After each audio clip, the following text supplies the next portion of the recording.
Committee on Closing the Gaps. We're going to go ahead and get started. Thank you all for joining us, and we'll just mention that we are live via the internet, so be aware of your actions and your words and your behavior, Fred. Anyway, we have a special welcome to do this morning, and that's our new student board member, Eric Rohn. And at this point, I'd like to turn it over to our chairman, Chairman Heldenfels, to appropriately welcome you, Eric. Chairman. Thank you, Elaine. We'll probably give Eric a more formal introduction at the July board meeting, but I just want everyone to welcome Eric Rohn, who is our first undergraduate student board member. He's a senior at Texas A&M Corpus Christi, a Fighting Islander, and since that's my hometown, I was particularly pleased that the governor appointed someone from that institution. And Eric, we'd just like to welcome you and tell you that you got to learn fast. You got some big shoes to fill, but we're excited to have you on our board. Yes, sir. Thank you very much. Eric, at this point, would you like to say a few words? Silence is golden, and that is meaningful. Thank you for the welcome. I mean, it's been great. We've received several welcomes from all of you. I'm a little nervous at first here, but just again, thank you. Of course, welcome. And we're going to appreciate and very much look forward to your thoughts and comments throughout this process, okay? Yes, ma'am. Great. All right, agenda item 1 is welcome and overview of what we've been doing. The P16 Outreach hosted a P16 Councils Institute on June 16th. We had about 266 public and higher education administrators and workforce, community, and business leaders attended. The real essence of this was to get everybody in tune with what's going on with closing the gaps, and more importantly, Milkshake Media began their work with the P16 Councils to help align their initiative with Generation Texas, our marketing and awareness campaign. So the next one is scheduled for October 6th, but nevertheless, one of our main issues begins by making sure those P16 councils are ready for Generation Texas. On June 15th, the Regional College Readiness Special Advisors participated in a planning meeting with the coordinating board staff. The meeting allowed staff to provide the special advisors with an update on developmental and adult education projects. So as you know, this is one of our major thrusts in our accelerated plan, and we'll be talking about that here in just a little bit. The Texas A&M University Collaborative Demonstration Site Summer Institute will be held on June 23rd in College Station.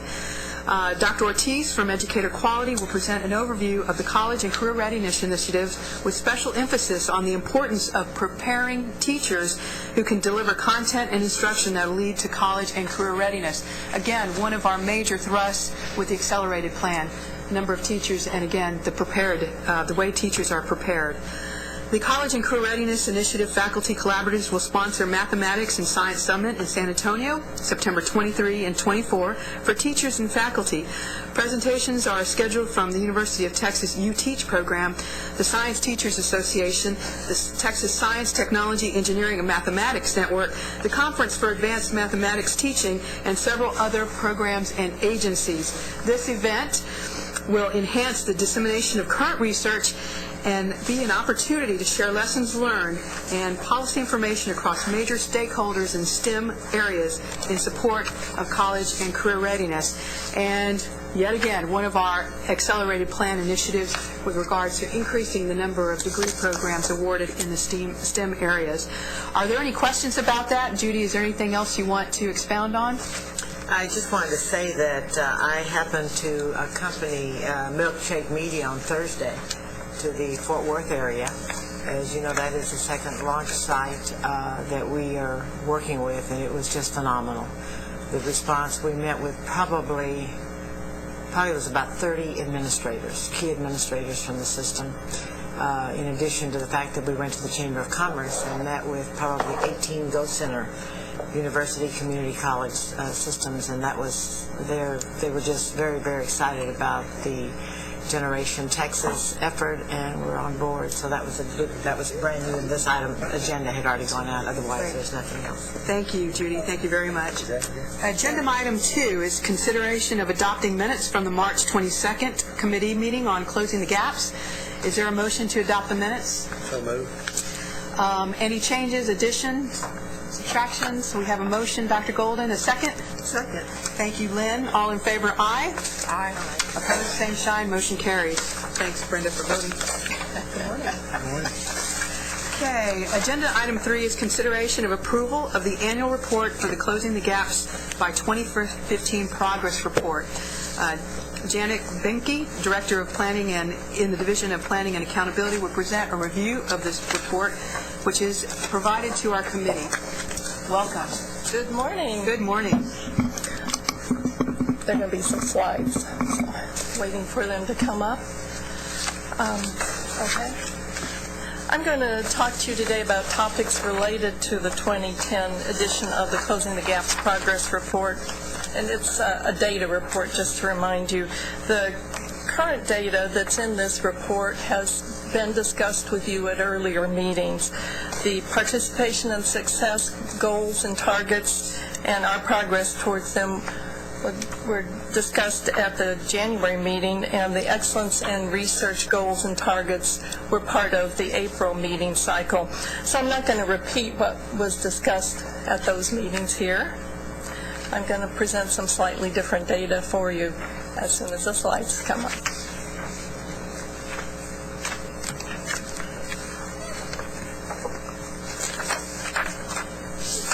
Whenever you come, I always feel like Oz is coming out from behind the curtain and giving us all important. Okay, great. Here we are. The first topic that I'm going to address is the proprietary and career institutions. And I'm going to talk about their enrollments. If you have other questions about them, my colleagues from the Academic Affairs Division are here and be able to respond to those questions. So what do we mean when we talk about proprietary and career schools? For the most part, these are for-profit institutions. There are many two-year institutions like the ITT Technical Institute that mainly offer the associate's degree as their highest level of award. And then there are a number of four-year institutions like the University of Phoenix and DeVry, but there are also some specialty institutions like those that offer acupuncture that report to us as part of this. And the last category listed here are Bible colleges and seminaries that are not members of ICUT. ICUT is the Independent Colleges and Universities of Texas Association, and many of the seminaries are also associated with them, and they're reported as part of independent institution figures in our reports. In addition to these, we do have some out-of-state public institutions that offer programs in Texas, but none of those report to us at the moment. In 2008, this board changed its rules regarding proprietary and career schools and expanded the accrediting associations that were recognized by the coordinating board. As part of that change, a number of institutions agreed to report to us. Next slide. In this first reporting cycle since those changes, there have been 82 institutions that reported to us. There are a number of other institutions that don't report, but 82 reported. Most of these were two-year institutions. You can see 64% of them were. The four-year institutions, 18 reported. They tend to have higher enrollments than the two-year institutions. Most of these schools are quite small. You can see over half of them had less than 500 students enrolled. Only 7 had more than 1,500 enrollments, and about 80% of the institutions had less than 800 enrollments. Next slide. Janet? Yes, sir. The 54,000 plus students on the career Next slide. institutions. Yes. This includes both those who are for the first time reporting to us and those who've been reporting to us all along. Next slide, please. Yes, the reason that we're discussing them at this point is that in the past we haven't had very complete reporting, so we've always used an estimate as their enrollment that we've used for the Closing the Gaps goals numbers. And that estimate was nearly 35,000. It was a national figure that we got a long time ago, and we've just held it steady over time because we knew most of the institutions were not reporting to us. And this year, now that we have some reporting, we find that they have a lot more enrollments than we had previously been estimating. You can see 54,557 enrollments were reported at those institutions, which is more than a 50% increase in enrollment. And you can see how it would have an effect on our overall Closing the Gaps goals. In fact, because we had such a large enrollment increase in 2009, this new reporting was an important part of that. 16.2% of the new enrollments were because of this increased reporting from the career schools. If I might add, what Yes. the career colleges are reporting now is the same type of data that the ICUT institutions are, which means that when we follow students in terms of graduation rates and that type of thing, if they enroll in a career college or move back and forth, they can be included in that kind of analysis as well. So it gives us a much more complete analysis of the success of students. And this was something that the career colleges actually saw as a plus for them because it gave them more data in terms of the success of their own students. So this is really an important change as we move forward. And I guess the key is we feel like it's now complete reporting. Are there any remaining holes? There are a number of institutions who haven't reported to us yet, and I know we hope that we will be able to get them to report so that we will have complete reporting from the career and proprietary schools. They're actually required to report, so Yeah, so if we're they working want with to them. continue to function, they will need to have to report. So how many, what percentage or number of institutions are left? Well, it's about 40, between 30 and 40 institutions that looks like may need to report to us. Some of those are the out-of-state publics, and when I tried to find out what, we have them on our list as offering programs in Texas, but I couldn't actually find anything about them, so I'm not sure what the exact number is. It's possible that Susan Hexler here will know more about those institutions who aren't reporting to us. Okay, let's make a distinction because I thought we were talking about career colleges. Yeah. Career colleges are now required to report. Say if the Wharton School is offering an MBA in Houston, they according to our current rules, are not required to report that same kind of data. The numbers will be much smaller than with the career colleges. So that piece is But even at 500 per institution, it could be another That's correct. 17,000, 20,000 students. Yes, it could be. Yeah, could be. Can we just estimate that number to be about 500 per institution or 400 per institution? Add that number to our numbers, which will benefit us. We haven't considered doing that yet. We probably could give you an estimate like that. That's the kind of way we've been estimating things in the past. But it would be nice if, since they are, for the career schools, since they are supposed to report to us, it'd be nice if we can actually get the real numbers so that we can report something genuine. I would think that Chairman Mendoza, that between now and the fall enrollment reporting would be the time to assess that. Are we going to get those numbers? And if not, should we develop a conservative model to estimate? Okay. I don't think we need to go back and do it, but going forward. Let me say once again, the career schools are required to report this. Yes. It's the public or private institutions that are not-for-profit that operate small programs within Texas that are not required at this time. And I know McGregor has been working with his staff in terms of making sure that the career schools report as they are required to do to maintain their authority to operate. Good morning. Good morning. That is correct. All of the career colleges and schools in Texas are reporting. It's the out-of-state public institutions, there are about a half a dozen that have not yet reported into this system, and they don't report by institution, rather they report by program. So it could be a specific program that students are pursuing rather than all of the programs at the institution. And we haven't at this time yet tried to estimate what that number would be. But we do have all of the career schools. Okay, good. Well, that's helpful. So out of the 30 to 40 we didn't have in the 09, all but a half a dozen will be required to report? Evidently, yes. Yes. Okay, great. Anything else? Okay. Now, the 54,000 has been rolled up into the numbers that we'll be presenting, for example, on Wednesday.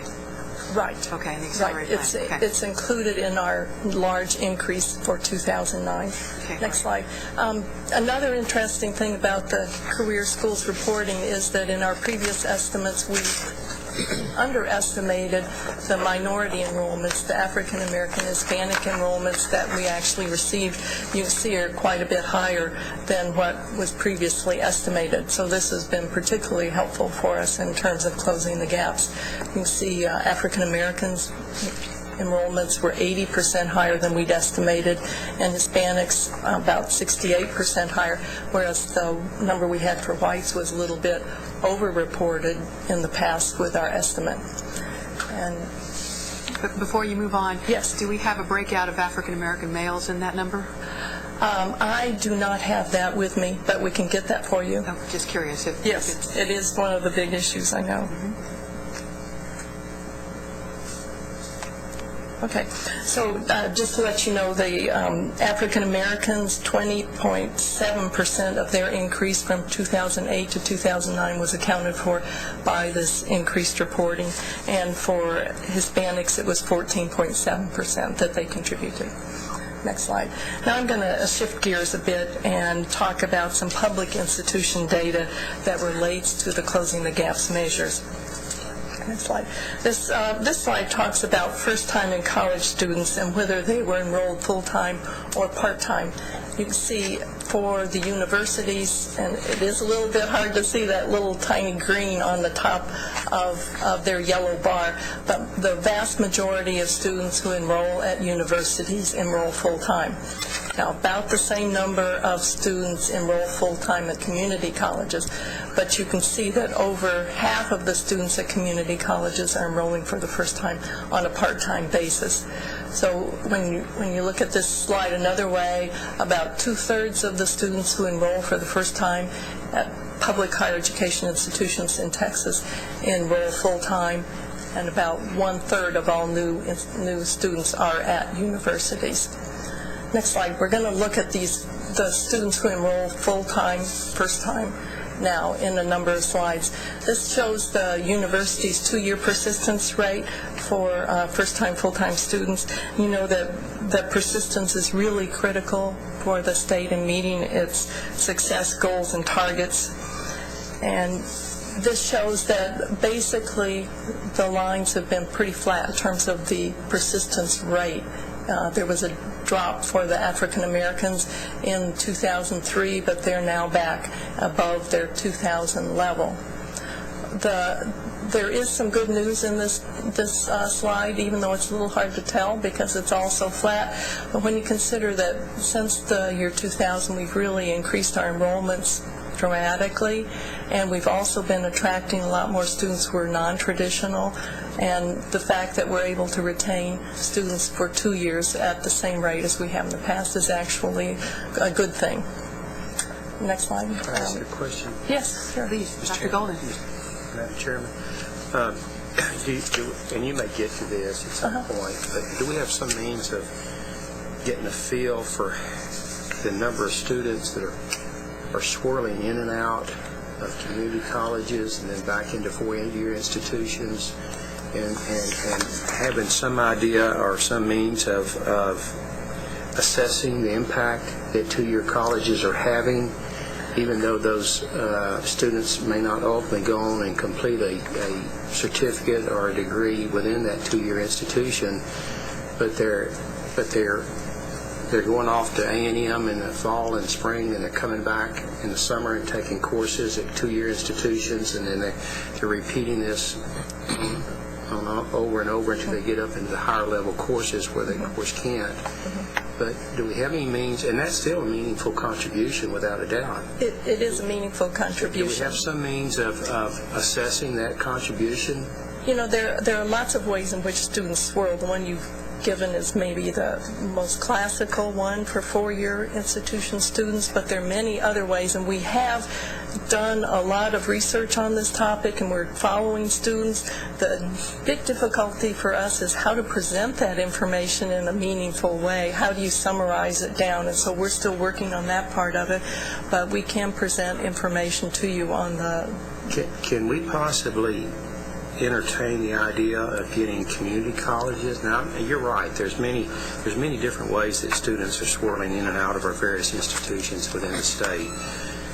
But the one that I think that's probably most prevalent is the swirl from four-year institutions back in the community college systems. That's probably as prevalent as any other way that I can think of. But is it feasible for us to perhaps ask community colleges to give us their idea of how we can assess that, and then listen to them and ask them and see if it's relevant? We have worked with them, and we've also tried to look for the national literature and find something on the transfer of students. You know, we have all the data to analyze it, and we do use that data right now to analyze that topic. What we could perhaps do would be contrast those who do the pattern that you've mentioned with those who swirl in other kinds of ways, because many times students who start at four-year then transfer to two-year in their second semester, then may stay at a two-year institution for a couple of semesters and go on back to a university. So and then you can have the opposite patterns too. So trying to figure out how to present that is a big difficulty for us, but we can give you some data on it. But at the present time, we don't have any hard factual information that would give us some measure as to how significant this is and what kind of direct impact this is having on closing the gap initiatives. We actually do, and I can send that to you. I can't quote it off the top of my head, but we do have that information available. Okay, well, let me, I actually have a little information I can give you right here. We're actually preparing some information for the legislature, and so I think it's important to know that that number one is that students who transfer do very well, and that so we know, for example, that 78.3% of students who completed the core curriculum at community colleges transfer to university, and 51 of those students earn a 3.0 GPA. In the first year at a university. We know that, and I don't have this number right here, but I believe that if you just look at the most recent graduating class at a university and identify how many students took at least 30 semester credit hours at community colleges, I think it's 30 to 35% of all those baccalaureate graduates actually had a significant number of hours at a community college. That's really critical. So we do a lot of this, and just to remind those of you that are new to the board, we collect what's called a unit record data on students. That means for every student, we have a record for every student and where they are. So an interesting anecdote is a few years ago we found a student who I believe was enrolled in 60 semester credit hours at 4 different universities, and when I found this out, I was concerned that there was identity theft. But we followed up and found the student was actually enrolled at UT Austin, Austin Community College, University of Houston, and the Community College in Houston, and in fact was doing quite well in all these courses, and had enough money that he could travel back and forth, fly, and so we actually professional student and graduated very quickly. So we do actually monitor this data. McGregor worked with our application. Our committee that works on the Common Application to put an element on there so that students who are applying to university from a community college can essentially sign off to allow universities to send transcript data back to the community college for reverse transfer so they can actually receive an associate degree once they move on. So we're actually doing a lot of things related to this. I'm not sure that we're doing precisely what you're asking, but we do monitor this. We do know, I haven't seen this specific number in the last 2 or 3 years, but about 3 years ago, about 10% of our students were enrolled at more than one institution at the same time. So there's a great deal of swirling. That's one reason why, aside from why one would think it's important to get the transfer process in place, but because of the swirling, it makes it even more important to make sure that things not just work vertically from community colleges and universities, but across community colleges and across universities at the same level, which is part of what our Illumina grant is working on. Madam Chairman, can I make one more quick comment? You know, what I have witnessed firsthand in the Houston area community is that, particularly with the growth in the social networking on computers, Facebook, Twitter, all those type of things, that, and I'm sure this is prevalent probably in other parts of the state, that students are beginning to, quote, vote with their legs, meaning that they quickly identify, perhaps, let me give you an example. Let's say there's a microbiology professor at San Jacinto College that's just a master teacher. That information gets out very quickly among the Houston community school college students oftentimes, and they go out there and take the class because the instructor at this other institution is not being considered, quote, a master teacher. So, you know, we're living in a day of communication where students can very effectively communicate with one another, and that information gets out. And when you're living in an area that's like Houston, where people can literally be enrolled in 3 or 4 institutions at one time, you know, it's going to make it a little more difficult to track, you know, who's really making the majority of contributions to our efforts to closing the gap. But I think it's important that we have some means of identifying those institutions, because those institutions are going to want to be credited. How we do that, I don't know.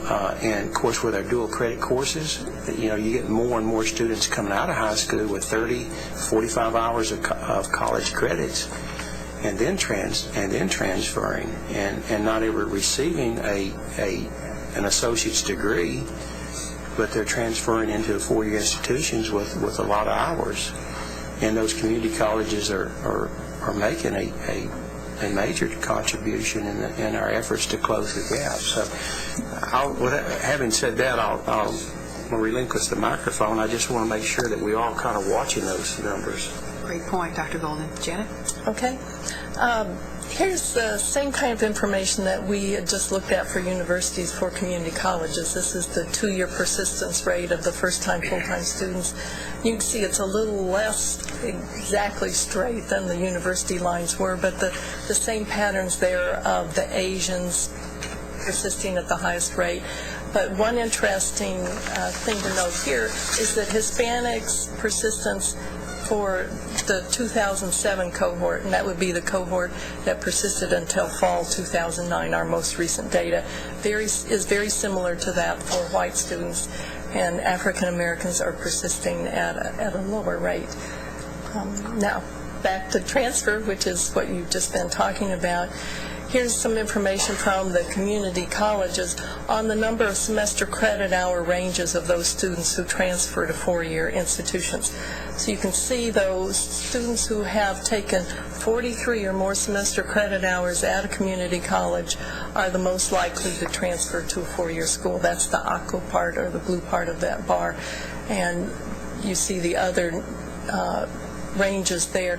The number of students who transferred, and this is total transfers of college with college level credit, peaked in 2007, but even so the change between 2000 and 2009 was 70% increase in those who transferred.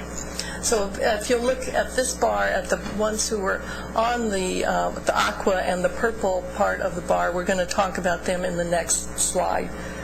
So this talks from the university's point of view, and this is something that David was just referring to, students with 30-plus semester credit hours at a 2-year institution transferring on to a university.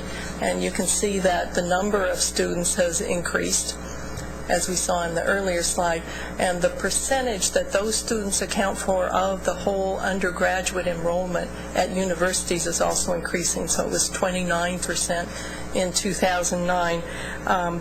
And just to reiterate what David had mentioned earlier, 55% of these students graduated, and 35% of them, of all the baccalaureates awarded to students from universities, were for students who transferred with 30-plus semester credit hours. Okay. Now we'll move on to graduation rates. And this is an interesting slide, I think, because it shows the impact of the discussions about the four-year graduation rate has actually made a difference. And of course, for students, it makes a difference because if they graduate in 4 years, the cost of going to school is lower and they have increased opportunities for jobs because they'll be out there in the market sooner. So you can see between the 99-2008 data that are reported here, the percentage of university first-time full-time students who graduated in 4 years increased from 18% to 27%. Now, the other interesting thing about this slide is that since 2004, you can see the total 6-year graduation rate, which is one we usually report, has basically been pretty flat. But 57% of all those students who started first-time full-time graduated by 2008 with a bachelor's degree or higher. And my last slide looks at the 6-year graduation and persistence rate for community college students. So this is again for first-time full-time community college students, but it gives the rates by ethnicity. You can see that they've gone up since 2000, and please note that there are a few years missing there between 2000 and 2004, which makes that increase look really dramatic, but it's not that dramatic. But there have been some slight downturns in the most recent year. You can see that, remember we saw that Hispanic and white students were pretty close together, their 2-year persistence level. At this point you see that they're starting to diverge a little bit more, and African Americans are diverging the most from the others. So that's the end of my report. Are there any other questions? Are there any other questions? A lot of good information. Of course, this information is used for our accelerated plan, which we'll be talking about in just a little bit. Members, any other questions? Thank you very much, Janet. Really appreciate it. All right.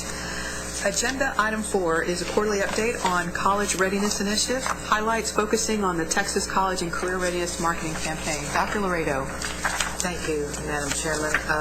One of the items that I wanted to highlight today had to do with our marketing campaign because it is of such great importance. I wanted to bring you up to date on what is happening since you approved this effort under the College Access Challenge Grant Program. Mr. Andy Kessling, the Assistant Director for Communications, will highlight and bring you up to date on where we are and also has something to show you. And as I said, I was in Fort Worth. Andy could not go that day. I'm glad he couldn't go and I got to go. And so it gave me a chance to interact also with Dr. Melody Johnson, who is the superintendent of Fort Worth ISD, and did not realize that I also had a very long acquaintance with her deputy assistant superintendent. So that was a pleasure. Andy. Wonderful. Thank you for the opportunity to present today. Thank you, Judy, for attending that session last week. I was actually off dealing with my own children who are going through orientation for college for this fall, so I get to see both sides of the event. What I want to do today is give you a brief presentation on where we are with Generation Texas. I thought for the purpose of a couple of the new members, I would just give a very high-level overview of what the objectives of the program were, and then go from there. I'll be open to questions anytime during the presentation.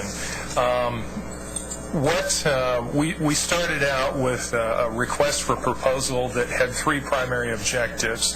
One was to educate students, their families, educators, community and business leaders on the impact of the new college and career readiness standards that had been implemented during the middle of the decade. And the next major objective was to develop a college-going culture in the state of Texas. The third major objective was to develop materials that explain primarily for first-generation students, prospective first-generation students, the complicated process of navigating college application and financial aid application process, And once again, having two 18-year-old twins this spring, I have personally seen what that process is like, and I would feel for anybody that hasn't been through it before. So it is a complicated process. Those are the three main objectives of the campaign. We went through a competitive bidding process, and late in 2009 we identified Milkshake Media as the contractor that was going to present, was going to help us deliver this campaign. Milkshake Media is known for its Live Strong campaign by the Lance Armstrong Foundation. We've been developing the pre-launch phase of this campaign in the past months. We originally identified 4 major metropolitan areas in the state of Texas, those ones with the greatest populations: the Gulf Coast region, San Antonio southward, north central Texas, including Dallas-Fort Worth, and El Paso, and generally West Texas. We've elected to launch in 2 pilot markets, San Antonio and the Fort Worth ISD, so that we can tune the campaign, so that we can make sure that what is ubiquitous to the state is fully developed for the state, and understand the unique application in each one of the communities. Generation Texas is meant to be something that builds a spirit, builds a movement behind a college-going culture in the state of Texas. It's not a traditional top-down marketing campaign where you identify the advertisements, shoot the TV commercials, and roll that out. With our 2-year, $3 million focus, it just wasn't appropriate for that. So we've focused on developing a movement, developing something that happens inside the communities. And as I've shared with you, there are ubiquitous things, such as the college application process and the financial aid application process. There are also items unique to given communities where they may have established programs that have been focusing on these efforts.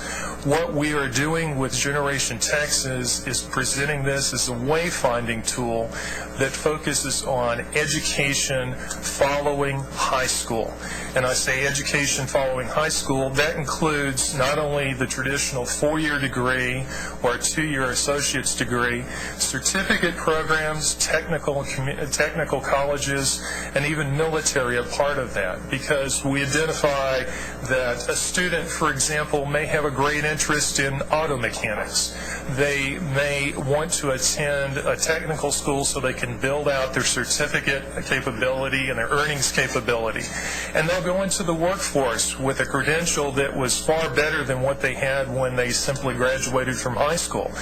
Now they go through that for a few years, and they identify that they want a leadership role in an auto repair organization.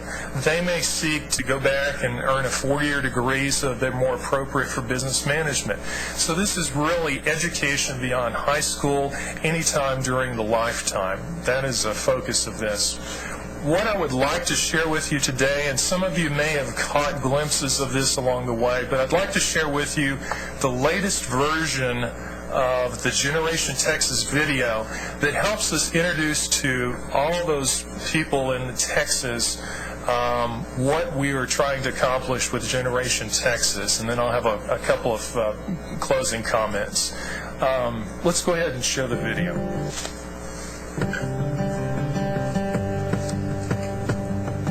Texas is the fastest growing state in the nation. Over half of Texas students come from homes with low incomes, and low-income students are less likely to pursue education beyond high school. You always fall back to what you know.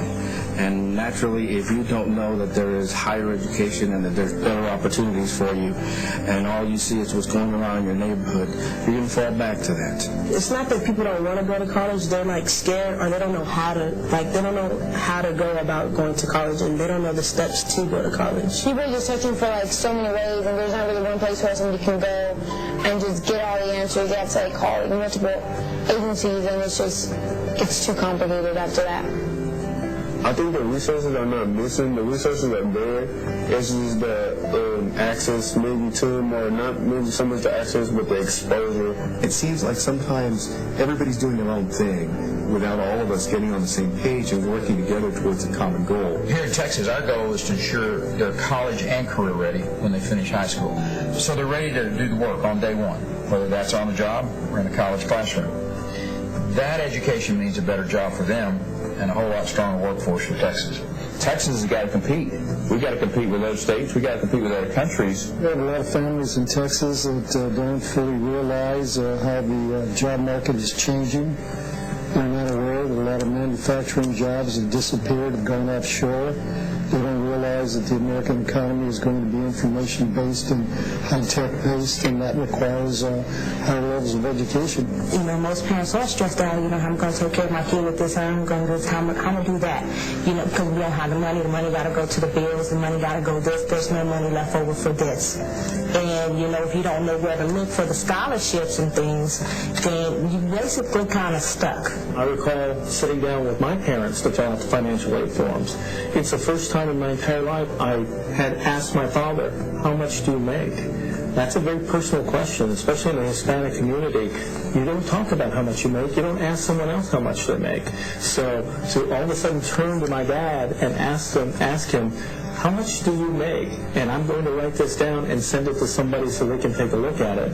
That was a very long night in my house. There's many people out there that do struggle, and I do hear about, you know, they're like, well, what do we do? I mean, I don't know what to do, and my parents don't know what to do either. Like, who to ask? Part of the problem is too much information, and it's coming to them from all directions, and they need to be able to hone in on one source that absolutely solidifies and brings everything together. Welcome to Generation Texas. Generation Texas is a grassroots, community-based movement. It's united in the belief that every student, regardless of circumstances, belongs on the path to college or career education. When I hear the word Generation Texas, I guess it means that we want to move as a whole, you know, one generation moving up and trying to, you know, pursue higher education. It's like a light bulb just lights up. People's faces shine, they smile. So there's got to be something within those few letters that really excites a person when they hear it. It kind of makes me feel like I'm part of it, like the generation of Texas, you know, like, because I'm a first gen, like, to start going to college, like, with my brother, and then Texas, and then it's Texas. I feel that I already am a part of it, really. Well, there's a lot of campaigns out there that say, you know, go to college, do this, do that.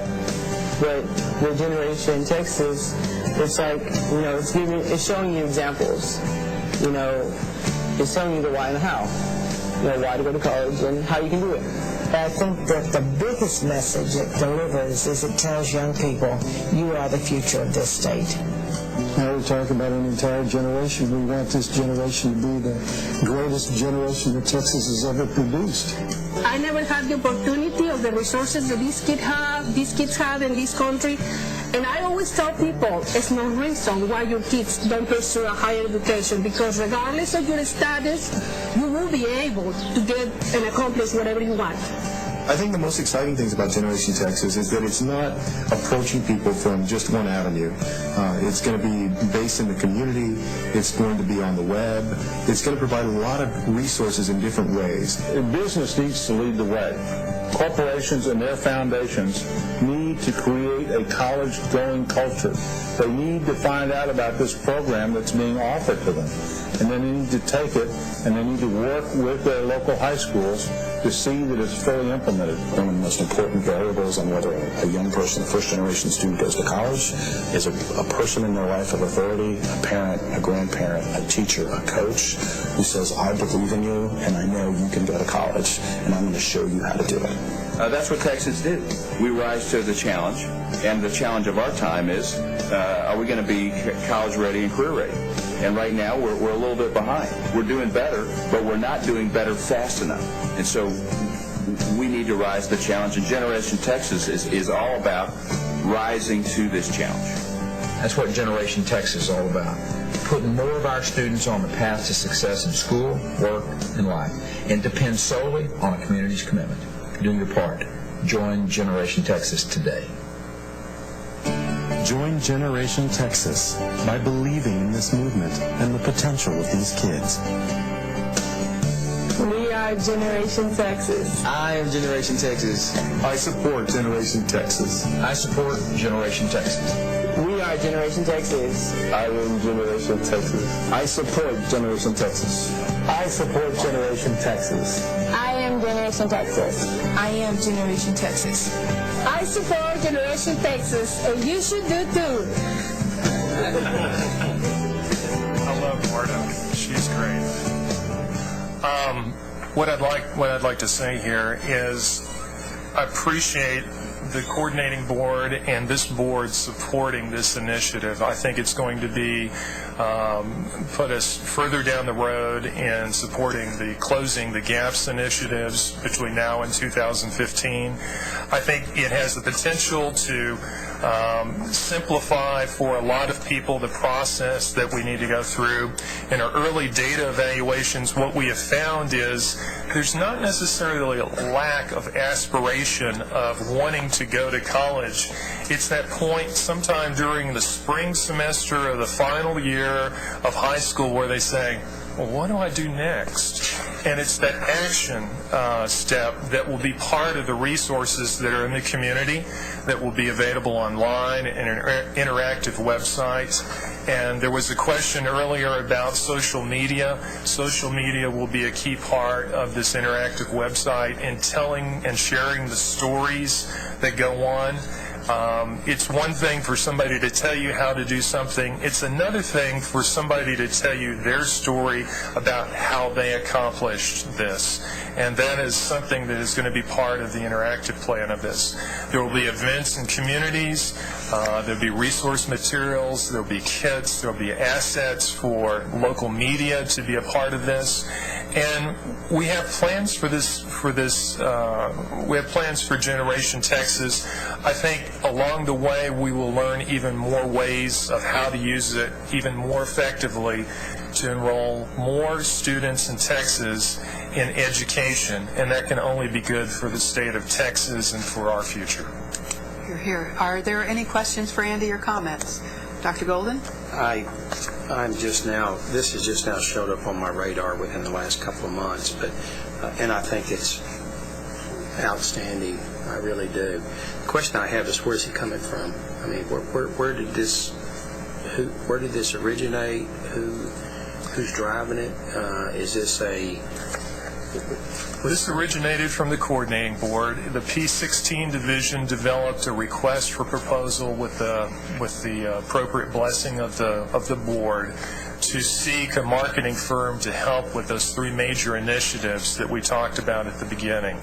The college-going culture, the college and career readiness standards, and the how to go to college aspect of that. So that's something that really originated inside of Judy Laredo's shop, and hats off to her, because this is going to be, it has great potential.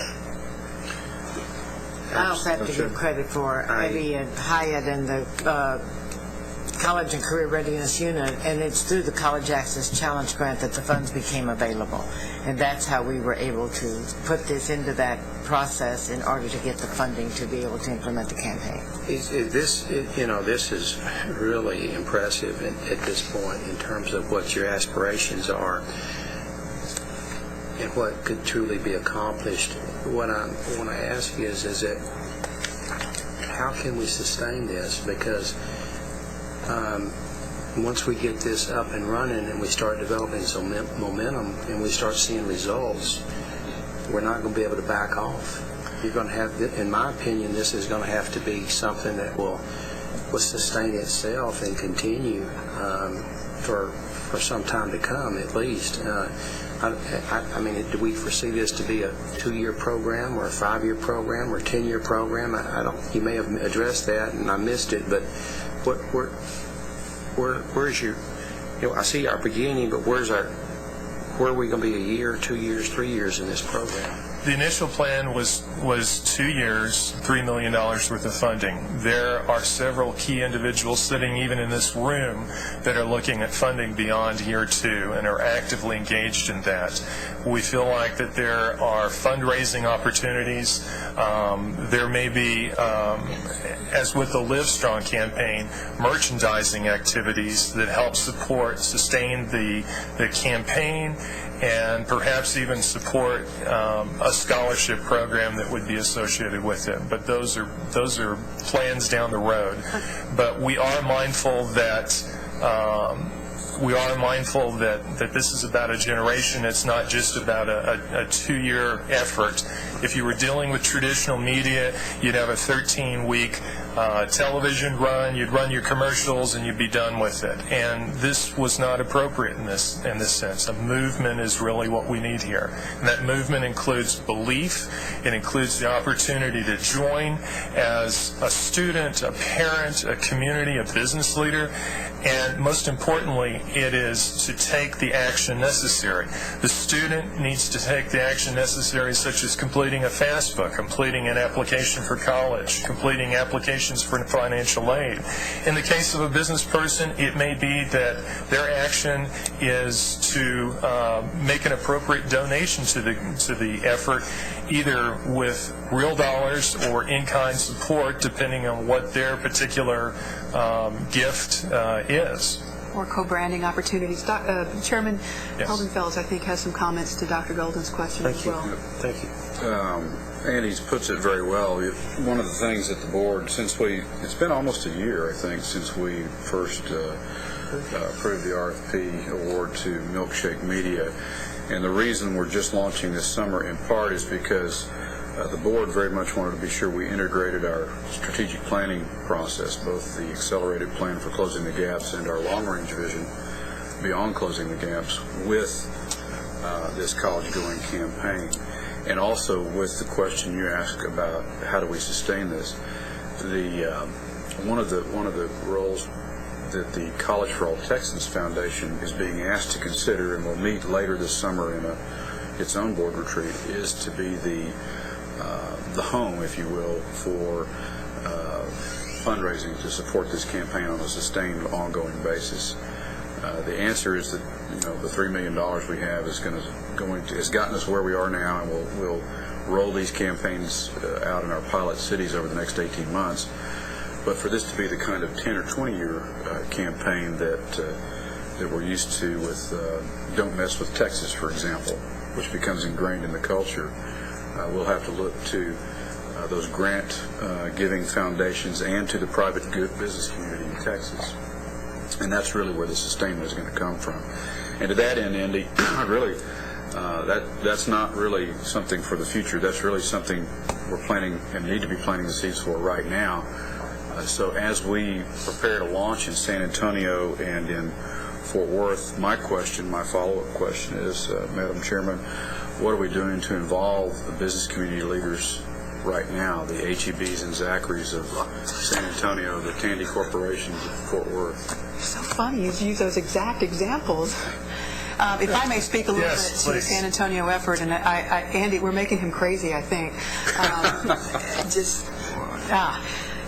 It's a long story, but in essence, our P16 Council voted to spin out its own 501c3 to focus on the Generation Texas campaign, as well as 2 other efforts that we're going to do inside of our community. So this entity will be focused on just bringing in the Generation Texas campaign and making it successful in our community, and then doing these 2 other efforts. We will also be raising money for our local, but depending on hopefully College for All Texas Foundation to do a statewide ask, so that we don't ask large employers or large businesses. Fort Worth doesn't come in, San Antonio doesn't come in, Houston doesn't come in and bombard all these same businesses for the money. When we talked about this at our P16 Council General Meeting on May 4th, Charles Butt was there, and of course Bartell Zachary was there, and have embraced this wholeheartedly and tremendously. In fact, we're trying to keep everybody together so that we formally launch it in August with the new entity, the whole works. So their businesses, from their perspective, they really thought this was refreshing. They thought this was innovative. It is quite entrepreneurial and therefore has some risks, but they are wholeheartedly behind this.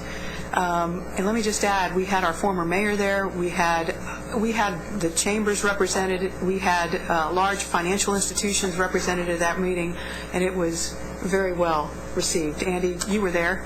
You saw it. And a similar kind of thing is happening at Fort Worth.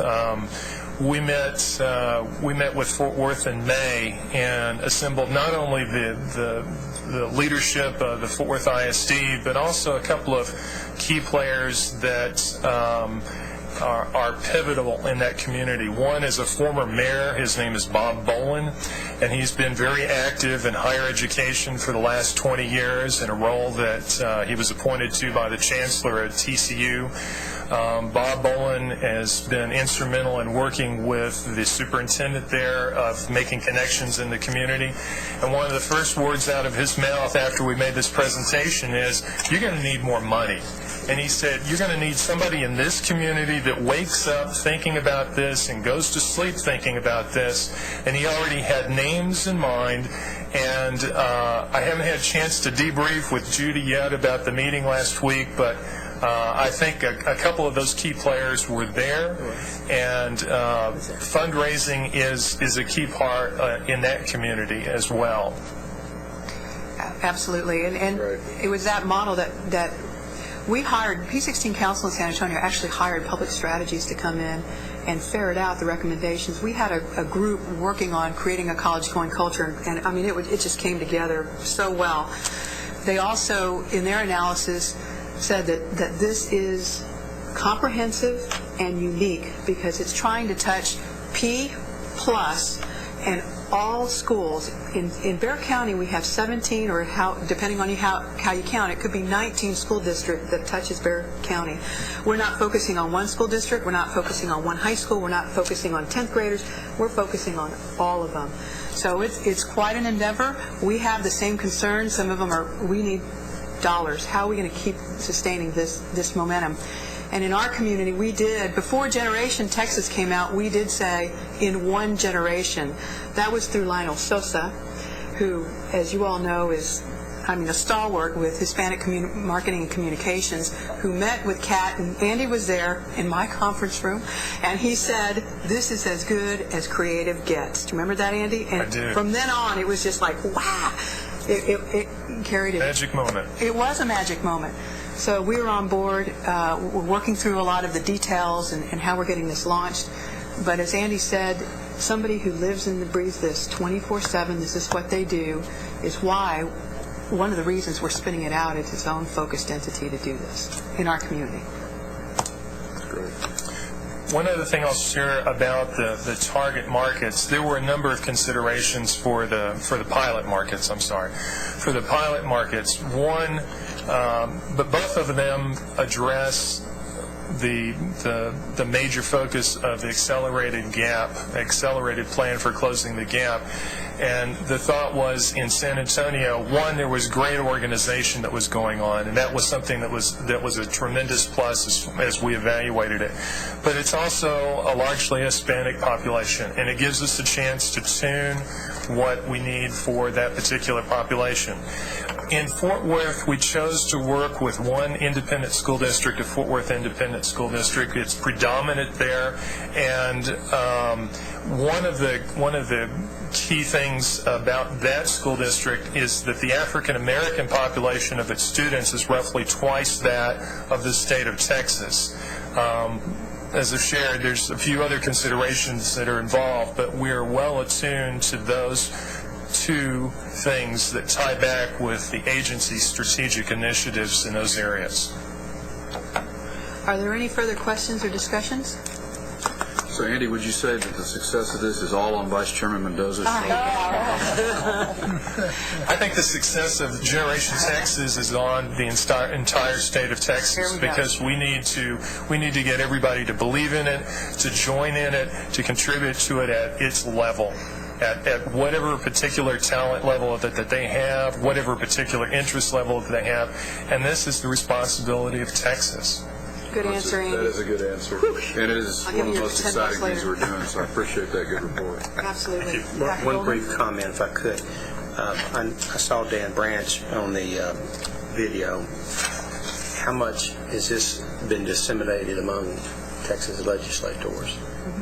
Because it's certainly, I think, important that we get them on board. How much they're willing to. On June 7th, we did a statewide news release announcing that Generation Texas has been launched, is coming to 2 pilot communities this fall, and there was the news release and some background material about that that was sent to the legislative offices throughout the state. I think there's quite a buzz about this. We have several people that are seeking us out saying we want to be a part of the video, and we are working real quickly to accommodate them. So there is interest there. It was also presented at the House Higher Education Committee meeting in February, I believe it was, or March. I lost track of the months here, folks, but it was presented there. It was well received. Frankly, I haven't, of probably the hundreds of people that have seen this, I haven't seen a negative response yet. I haven't seen one negative response yet. And in 25 plus years in marketing and communication, that's a pretty notable accomplishment that nobody's poo-pooing it. No poo-poo. It has the potential to be a real, not only achieve its 3 objectives, but be a real galvanizing and unifying campaign within the higher education community and Texas across the board. So it has great potential, and thank you for your support, your continued support for this. Thank you. Thank you, Andy. Thank you. Okay, let's move on to agenda item number 5, which is an update on the Texas Professional Development Modules Project. Another project we have, Madam Chair, that is part of our plan. I thought I'd like to highlight because there are some now samples of the work that you have funded with our college and career readiness money. And Dr. Van Davis, Special Projects Director in Academic Affairs and Research, and Dr. Alan Mitchie, Program Director in Academic Affairs and Research, will present this item. Great, welcome. Good morning. A little over 2 years ago, some of you may remember that we issued an RFP for the development of online professional development modules that could be used by faculty across the state. Specifically in the initial RFP, we targeted critical thinking, foreign language instruction, and reading comprehension. About 1.5 years ago, we issued another RFP that focused on best practices in online and hybrid education. Those were for 2-year grants. The first 3 are in the process of wrapping up, and we thought that this would be a good opportunity for you to see what has been produced, because we are very, very pleased with the quality of what we have. The idea here was to provide faculty, especially new first-year faculty and faculty who are teaching large introductory level courses, with professional development opportunities.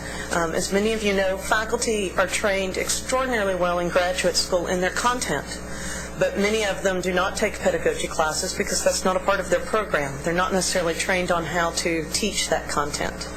And so we wanted to develop these modules to fill that gap, especially now that institutions are having to deal with budget cuts, and sometimes professional development for faculty is one of the first things that gets cut. We also wanted to make sure, though, that faculty could access these whenever and wherever they wanted to and needed to. So the solution for us was to see online professional development created, and we're very pleased with these initial results. Texas is fairly unique in doing this. I'm not aware of any other states that have put any significant resources into creating these sorts of professional development tools. We have already begun the dissemination process with the first 3, critical thinking, foreign language instruction, and reading comprehension. We have developed a website. All of them will eventually be hosted here at the coordinating board. Right now, critical thinking is on our servers, and the other 2 should be on our servers by the end of July, the beginning of August. That web address is in your blue page. It's txprfdev.org, txprofdev.org. We've also begun to do presentations at conferences. Dr. Mickey was at the Texas Association of Community College Teachers meeting back in February, and each of the three grantees has begun to do dissemination as well by doing presentations at state and national conferences as well. So we're beginning to get some nice buzz about these. So we wanted to give you a little peek of what they look like today, and hopefully the technology here is working. And it's not. That worked. There we go. So Dr. Mickey's going to start with critical thinking. Thank you. In addition to the obvious value of critical thinking for all modes of academic study, these modules were created by the University of Texas to specifically support the interdisciplinary demands placed upon both faculty and students in their new first-year signature courses. The modules are also designed to complement the college and career readiness standards adopted by the board. The contents of the modules are appropriately generalized, therefore, and they offer professional development opportunities that can apply to a wide range of disciplines. The modules promote instruction that encourages persistence in complex tasks, flexibility and open-mindedness, and skills in consensus-making and compromise that translate thoughts into action.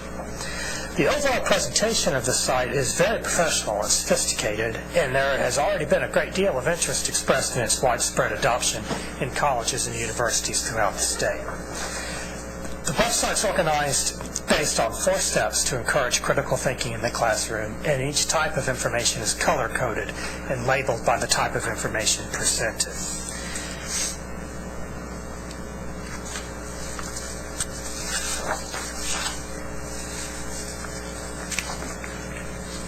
Here's a sample of the kinds of videos that are interspersed throughout the site, drawing upon some of the most renowned and recognized teachers. A lot of other things that I do seem to be with my writing. And then they took a problem that was very personal, that they're dealing with themselves. And in a way, that has made the whole class kind of get behind each other and helping each other solve some of these problems and offering other possibilities and solutions. Because it was very personal, it wasn't this abstract thing. That's kind of where they started the class. That's what I can do. I can have an idea. And then I said, I've had my good idea. This is good. This is great. But no, we're about solving these problems. Not having good ideas, solving the problems. These kinds of videos are integrated throughout the site in a variety of ways. Each module is a little bit different. Here we have in this one, in the inquiry module, introduction, inquiry, challenging assumptions, and discussions. In discussions, there are several things here that can be incorporated and brought directly into the classroom, which is a great convenience for teachers who need something specific to bring right to their students. This is an example of an exercise in constructive controversy. Activities are presented, teaching tips, examples, things like this. I want to give you an idea of what the foreign language one looks like. The University of Texas at Austin developed 2 of these. What they developed, as Alan pointed out and showed you, the critical thinking module. They also developed the foreign language instruction, and specifically it was the Texas Language Technology Center at UT Austin that developed this one. They took a little bit of a different approach, and we left it up to the institutions to decide what the appropriate approach was. In this case, the University of Texas's Foreign Language Department requires all of their students who are in the doctorate program and are planning to teach to take a pedagogy class. And they actually took that pedagogy class, they videotaped it, deconstructed it into small chunks, and enhanced those with a number of other videos, web resources, etc. And just give you a quick example of one of these. They've got it divided up there into 4 primary categories with modules in each. We're going to take a quick look at the language learner. And each of the modules in this set is divided into an introduction that gives an overview of it. It also gives resources, and then each of the lessons. At the bottom there's a portfolio which provides activities that young faculty can take directly to the classroom. This is, we think, particularly important because in a lot of the large introductory level courses, and particularly at institutions that require the use of a lot of adjuncts, you may have adjuncts that have not taught before or have not taught this particular course before that are getting hired 5 or 10 days before the semester starts. And expecting them to be able to put together a complete syllabus and know exactly what to do when they walk into that classroom may not be the best expectation that we can have, and this is another way of giving them a set of tools. Show you one of the lessons very quickly here. Each of these lessons is divided up into smaller topics. They get an overview. When they go to it, they get a list of references and then a set of videos that provides not only a glimpse into the actual conversation that took place in the seminar, but also they've incorporated videos that show what goes on in the typical first semester introductory language class so that faculty can get a sense of what to expect in the classroom, what type of behavior to see. So gives you a good idea of what's going on with this site. All of these sites, the critical thinking modules, the foreign language instruction, and the ones that Alan's about to show you, the reading comprehension, all meet ADA accessibility standards. All of these have captioning involved so that they can be used by the widest audience possible.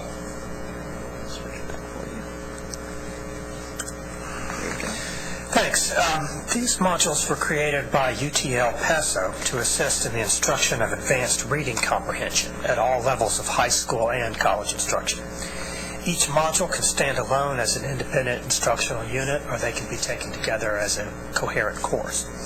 Each module covers 3 basic components. 1, an introduction to the featured reading comprehension strategy. 2, a sufficient explanation of the strategy as well as how and why it works.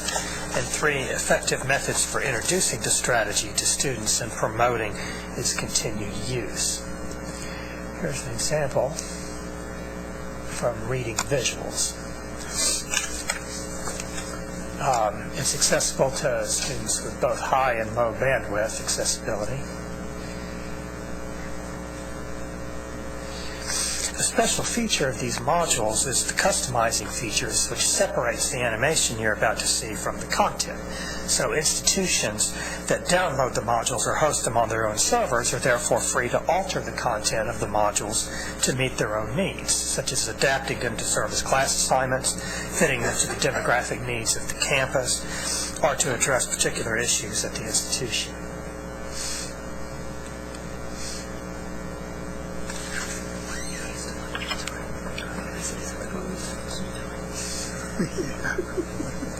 Hello, my name is Dr. Paige Walters. Welcome to Module 13, Reading Visuals. Bye-bye. And this walks you through various aspects of the modules.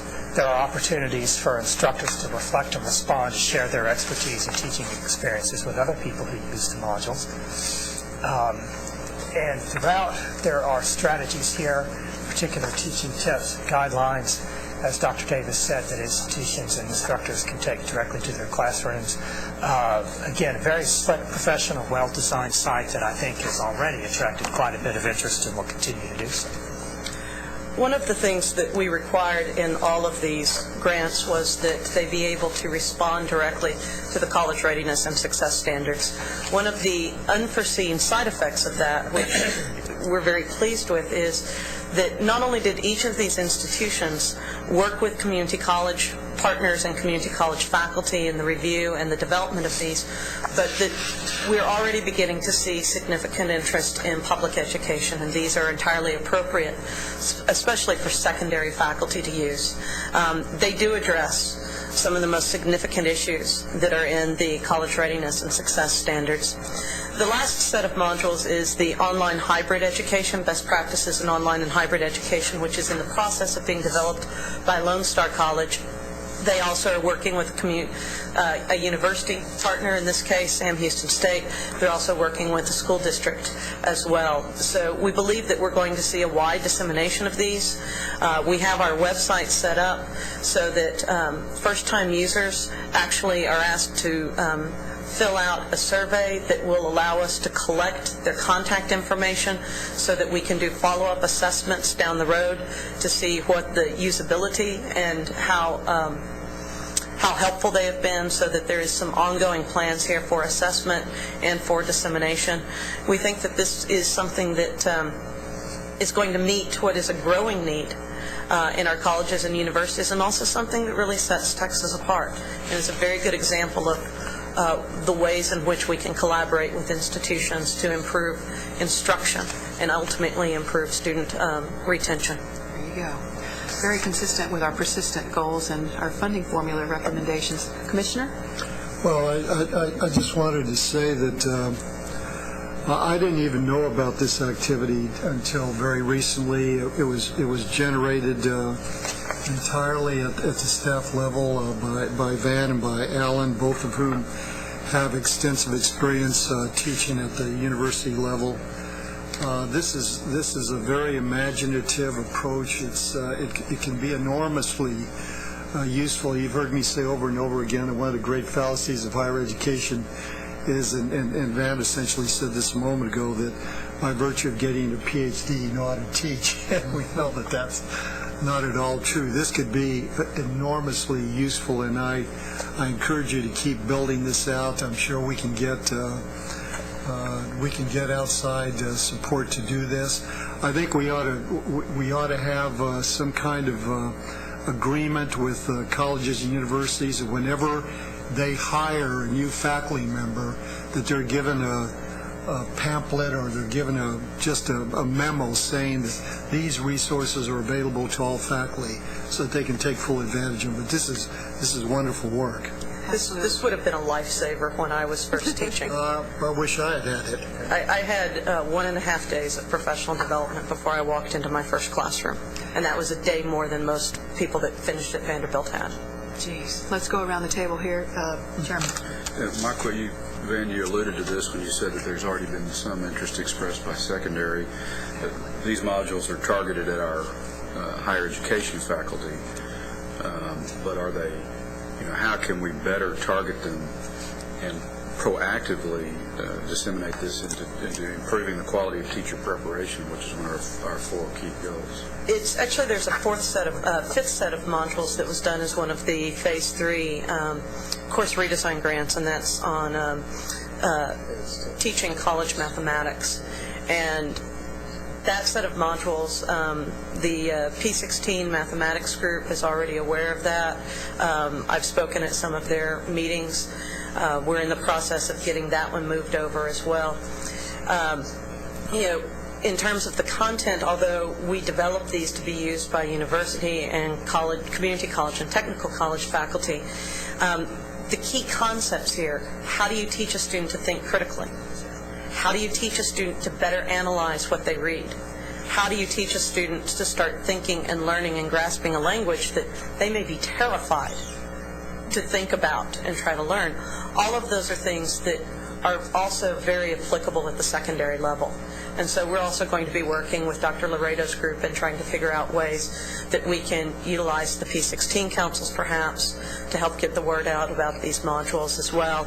And certainly, in addition to working with the institutions, particularly the universities, for their faculty's professional development, we've already heard about the mathematics modules that they would be very appropriate for college students who are in teacher preparation programs as well. So we're going to explore that avenue too.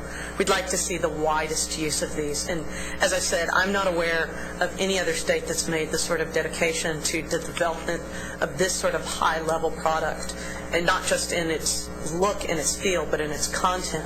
Texas is really unique in this. Well, building the resource is the first step, and looks like a great job is being done in that.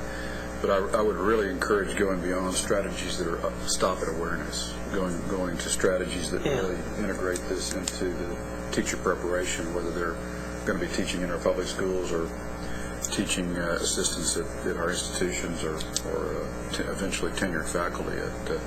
Hopefully the the user-friendliness of it to the new teachers such that that in and of itself is a draw into the resource. And they were all, one of the things that the grantees were told to do was to develop these modules in such a way that they could stand alone.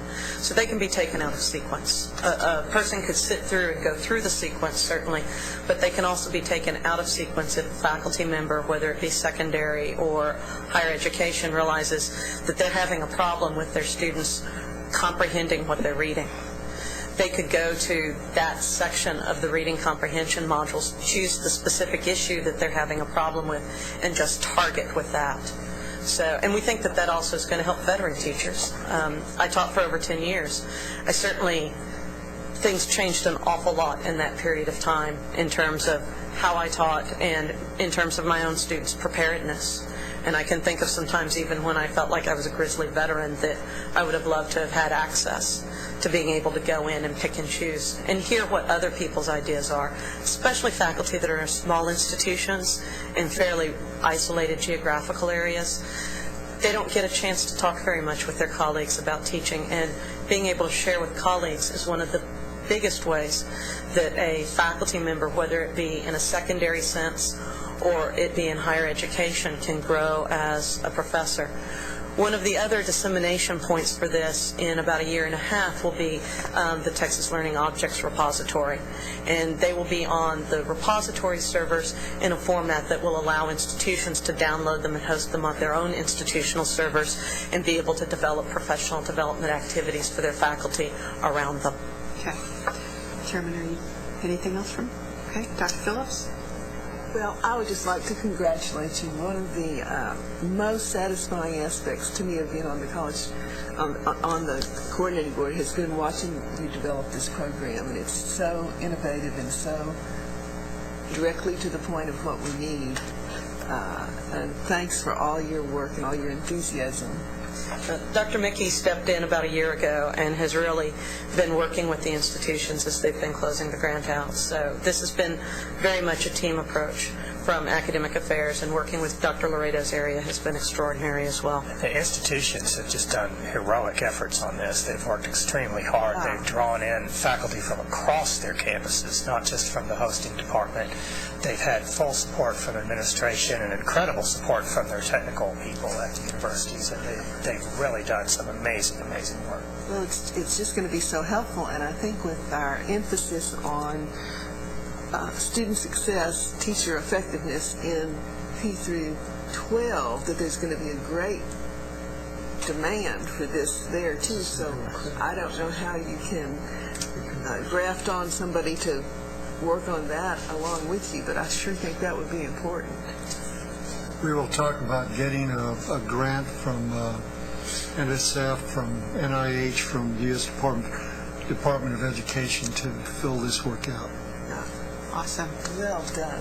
I just want to say also that every Hyatt's group, with the work that they're doing, especially our professional development courses, of course, syllabi, and Dr. Susan Barnes with her efforts on teacher effectiveness, will certainly team up with you and see how we can bring all this together as we move forth into our next phase. Sounds good. Dr. Golden. You know, I think this is, and I'll echo what Lynn has just said. This is absolutely phenomenal, and I think you're to be applauded for the work that you're doing in this area. But I've got a whole page of notes, and I kind of hate to be the naysayer on this board, but you know what concerns me is that you've developed a wonderful program, and this is a tremendous asset and resource for faculty that really want to, again, y'all have heard me refer to becoming that master teacher. And the thing that we really have to be focusing on is improving, in my mind, the quality of undergraduate education in this state. And I don't think we're where we need to be in terms of doing or being where we need to be.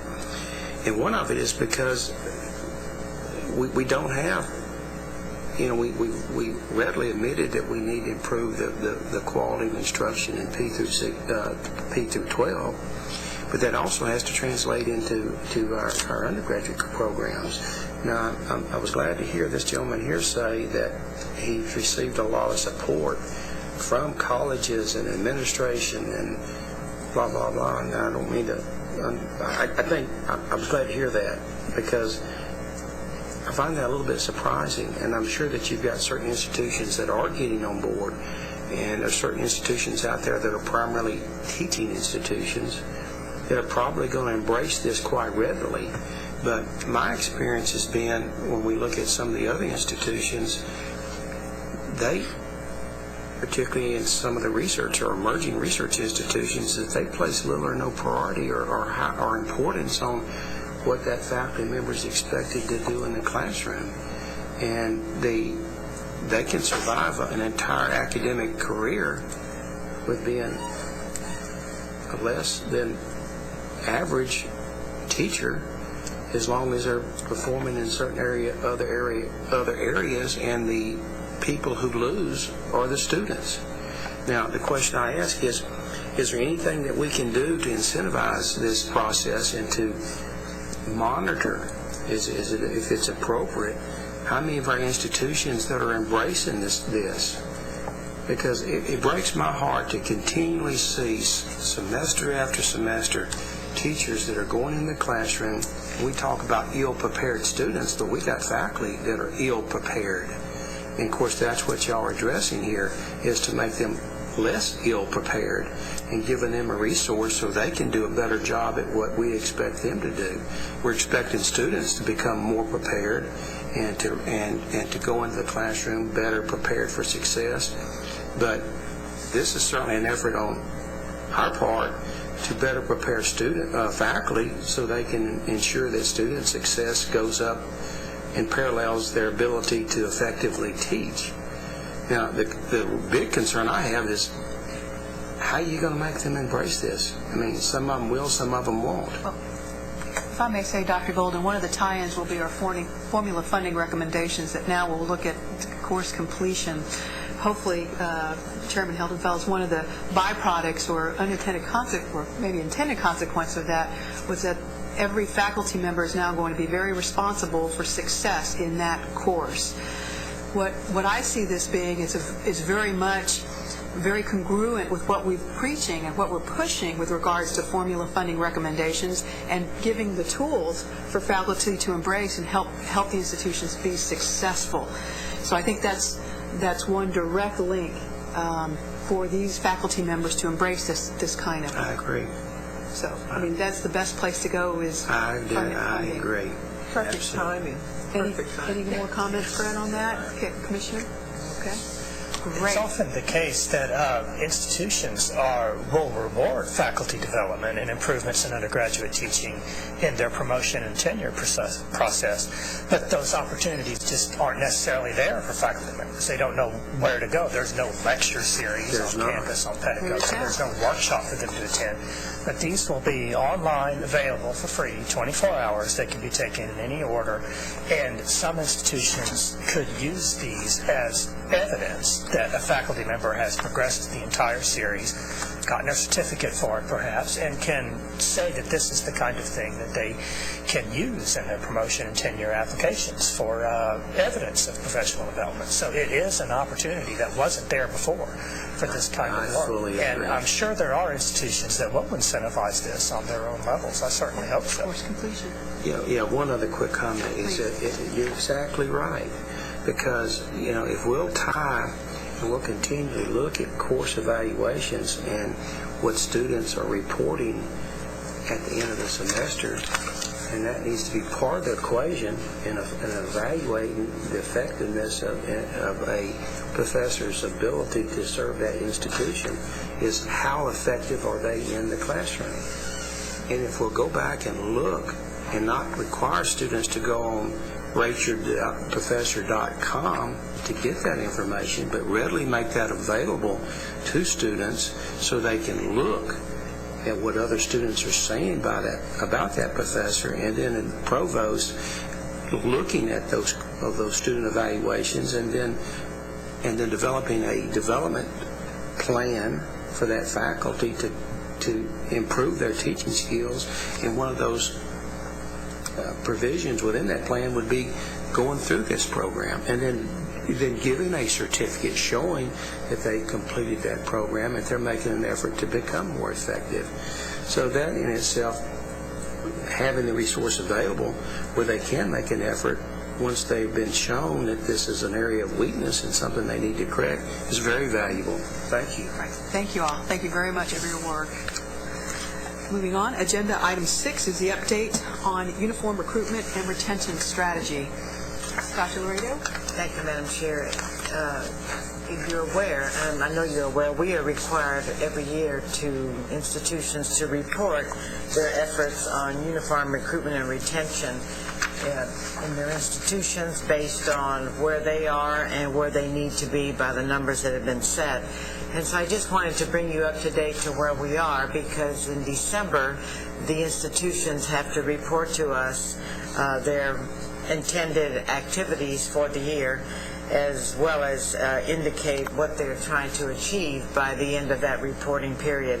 So what I have before you is a little brief presentation so you can see where we are and where we are moving based on the report that will be going out to the institutions in July. I also want to thank Risa Potter, who is here in the back, and her group, who have provided a lot of feedback, institutions that serve on that committee, to help us as we improve this process.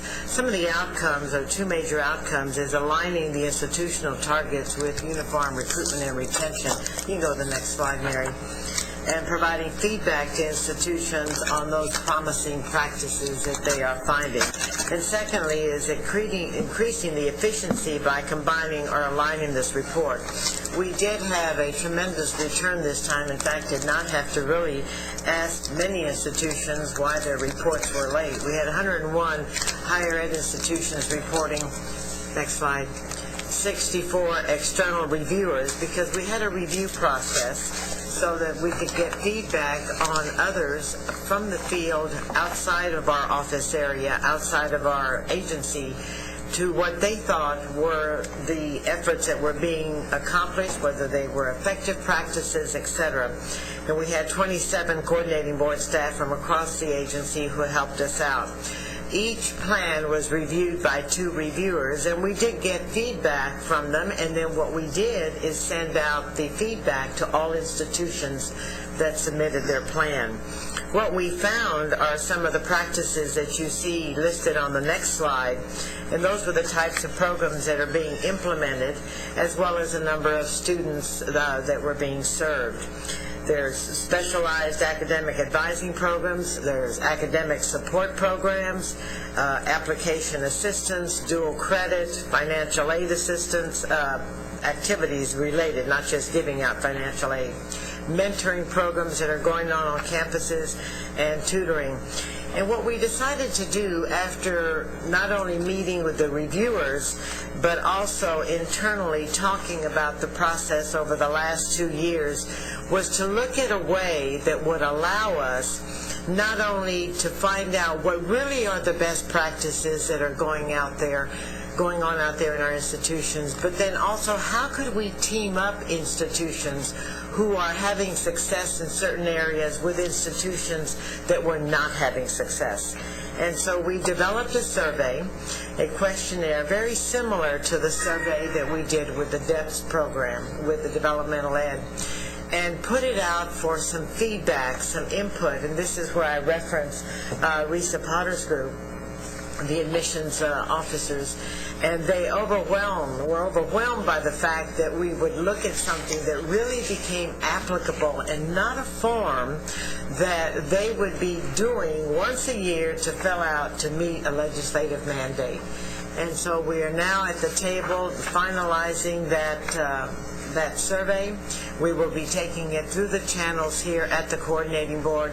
We'll be using that along with the data that we collect every year from institutions in this next process when that report goes out.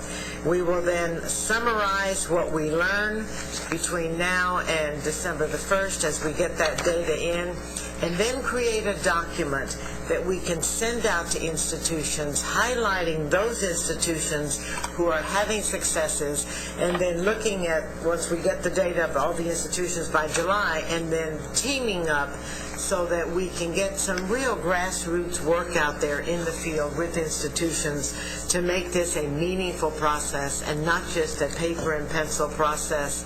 We find that we get some outstanding reports. A lot of work has gone into them, and then we find that some are just an effort, and they're just put together, and we're trying to change that.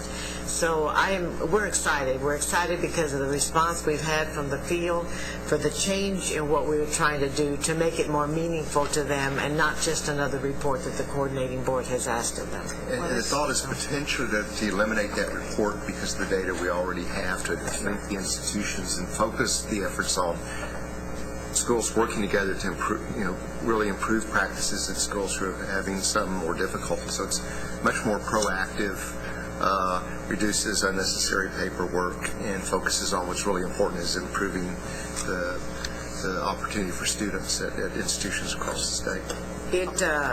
I sat with Dr. McGregor Stevenson and Susan Brown. We dialogued together by ourselves, then met with Dr. Gardner, and then had our powwow about this process, and then took it from there. And it was well received from just the core of the institutions that we did speak to. So I'm looking forward to this next round as we go out with it in July. It'll go out at the end of July, and they've already been notified.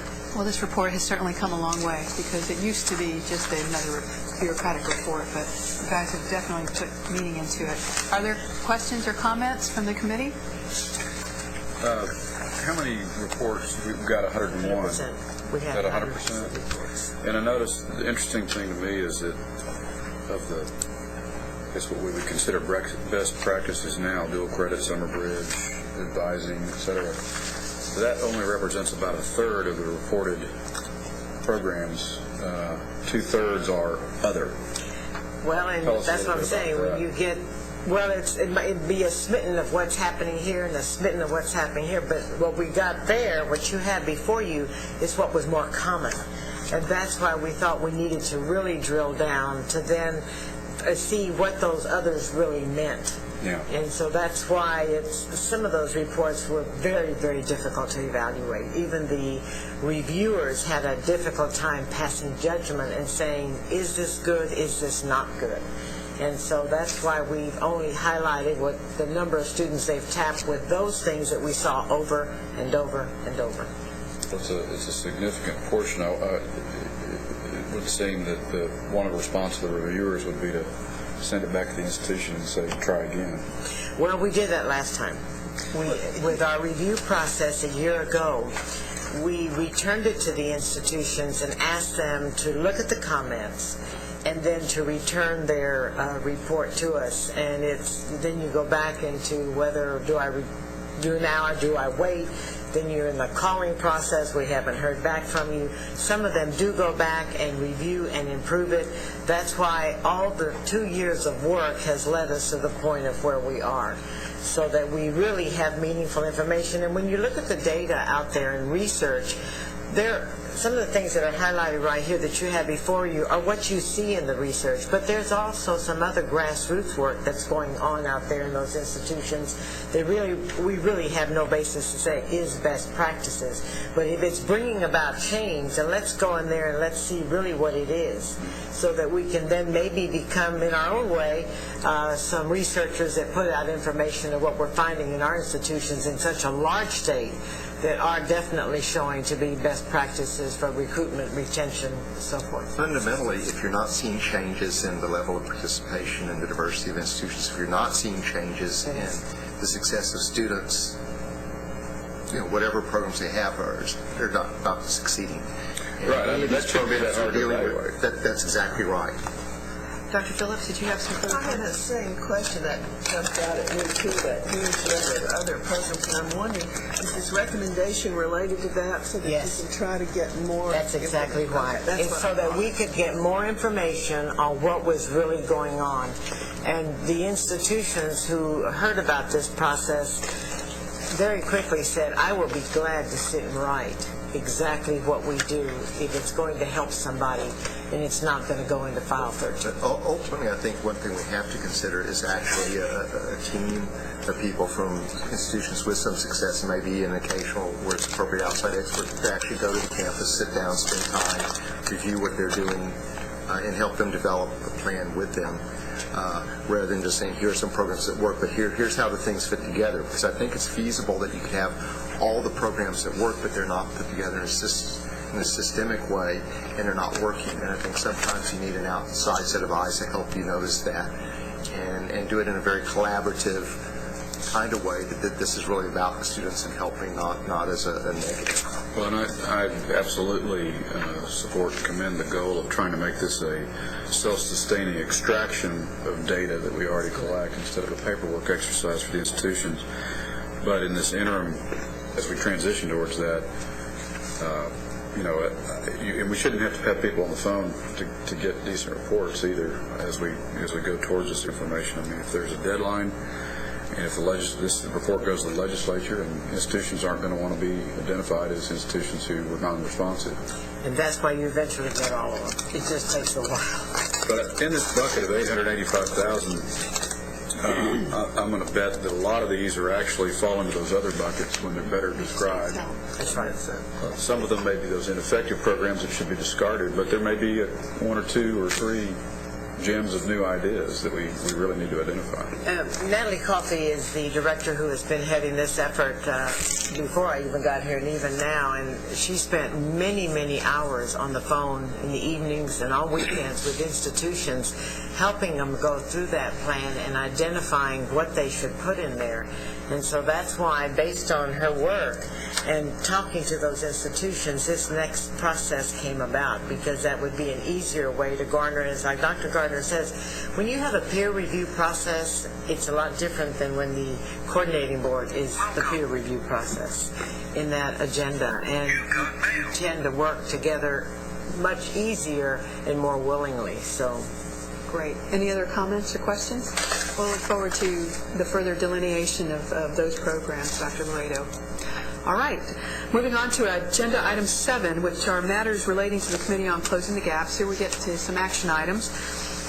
Agenda Item 7A is consideration of adopting the staff recommendation to the committee concerning testing fees relating to the evaluation of the intensive summer bridge and transition programs FY 2010-2011. Dr. Laredo.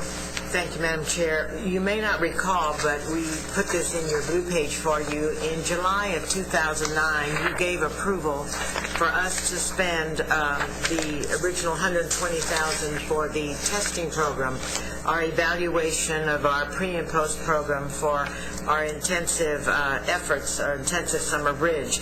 At that time, we also told you that we might be coming back to you for additional funding based on enrollment, because when you approved the original amount, we did not have the enrollment numbers at the time. We also, this past year in fall, because of our evaluation results last year, presented to the directors a training session on how to improve in the process where they may have had some pitfalls.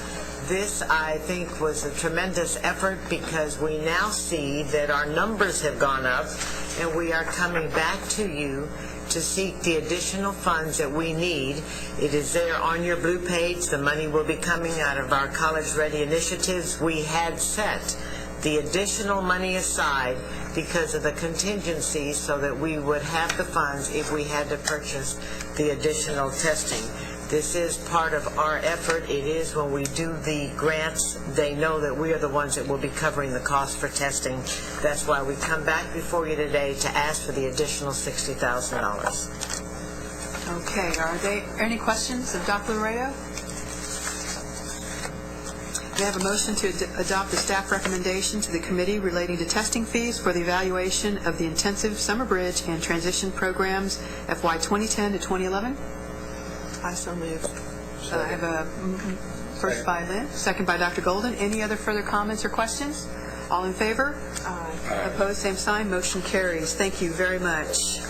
Okay. Agenda item 7B is consideration of adopting the Commissioner's recommendation to the committee relating to the report on financial aid for college students in Texas, FY 2009, Senate Bill 1, General Appropriations Act, Rider 48, page 3-61, 81st Texas Legislature.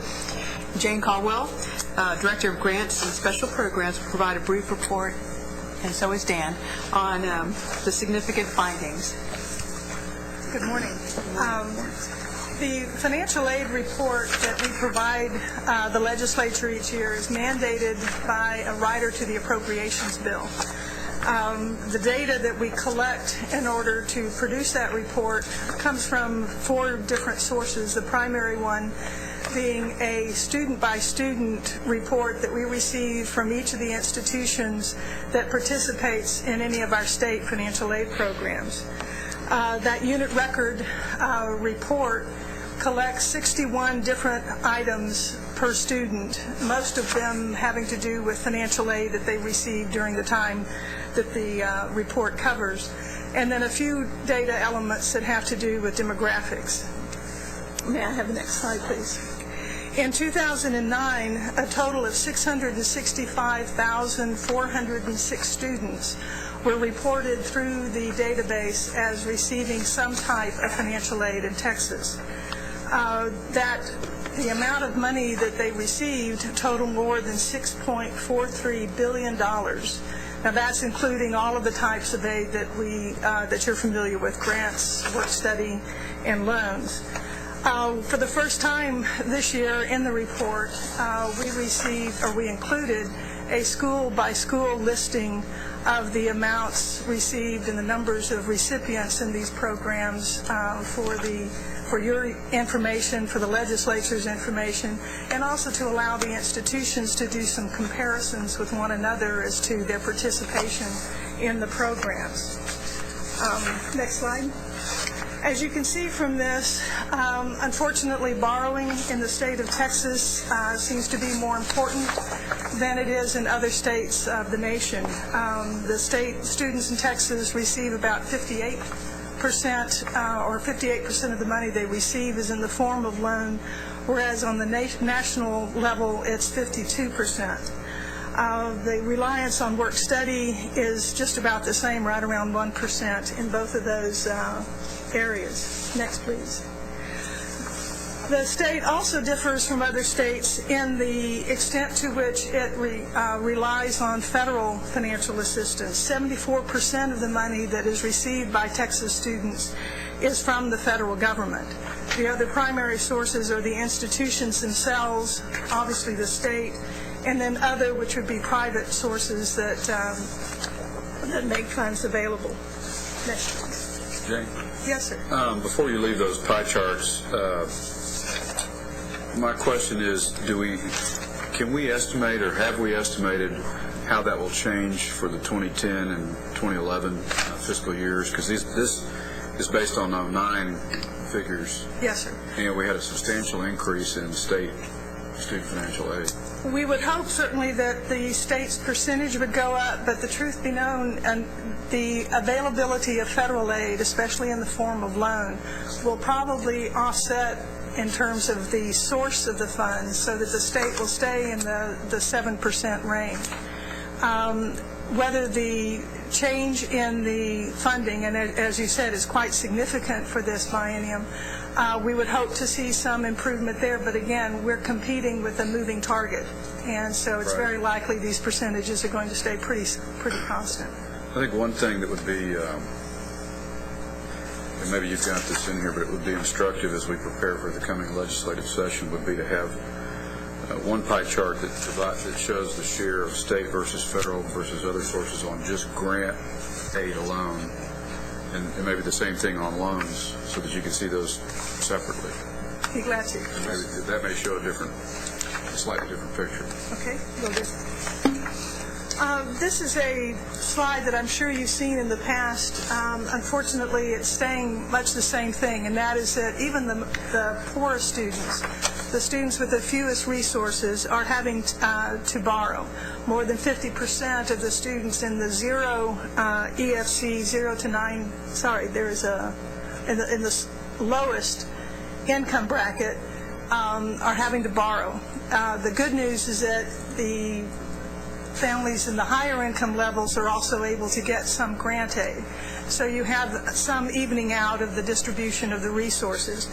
Everyone would love to see more grant aid available to lower the reliance on loans, but as you can see, all of the different income groups do have some access to grant aid, but also significant reliance on loans as well. The borrowing that takes place in our state differs significantly based on the type of institution students are attending. As you would imagine, our health-related institutions with very large, very high costs have significant reliance on loans. We also know that grant aid is not very available for graduate students, so any institution with a significant number of graduates is also going to show a heavy reliance on loans. You see the numbers are quite low there for the two-year colleges. In part, we think that's because the students are choosing not to borrow but rather to work, and that may or may not be a good choice for them. Obviously, the time off campus working takes them away from the location and the environment of the college, and may just eventually pull them away from the academic setting.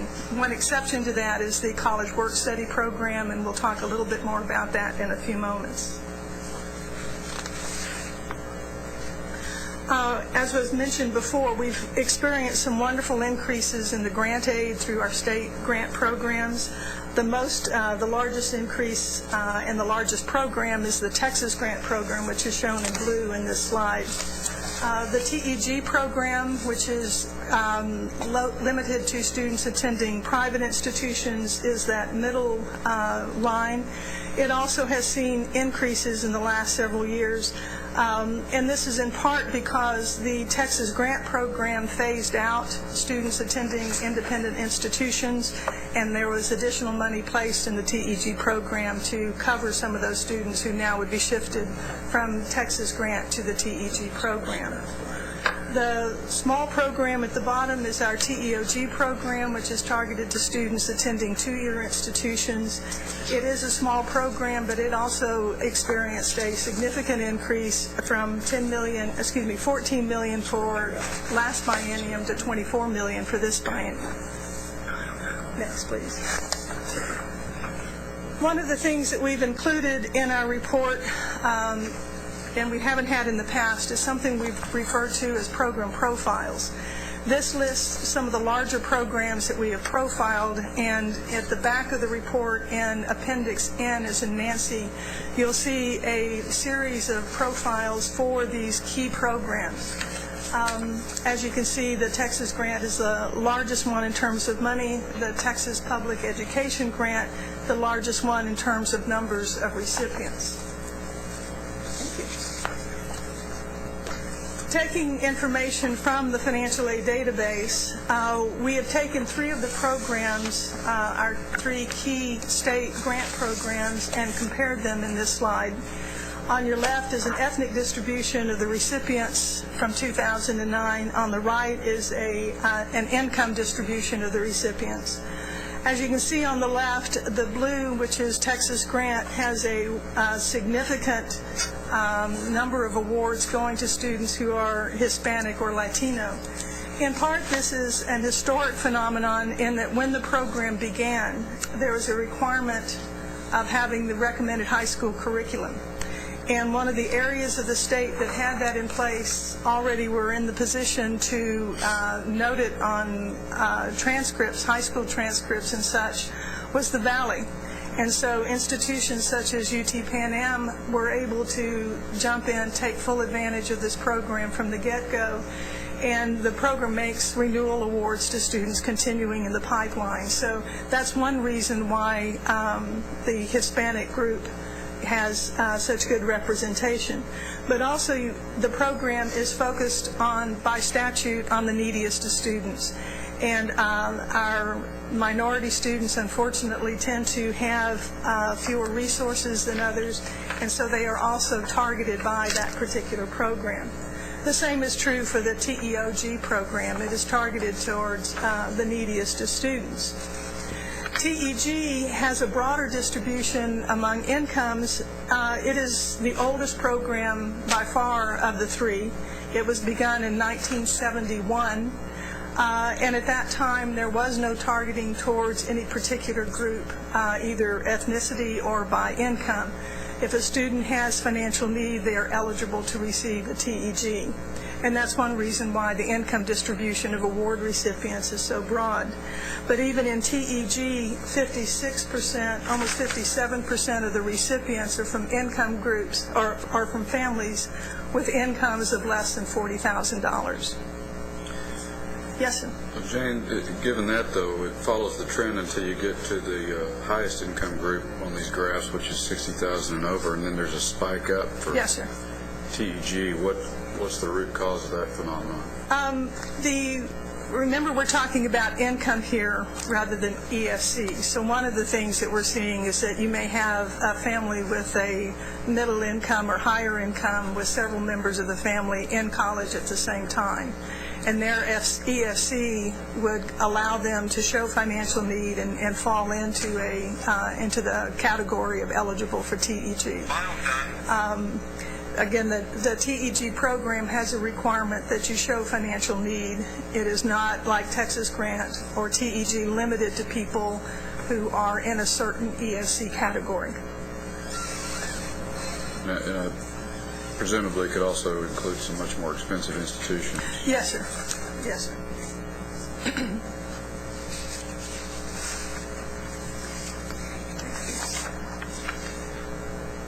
Two other significant programs, one very old and one very new, are funded through set-asides from tuition revenues.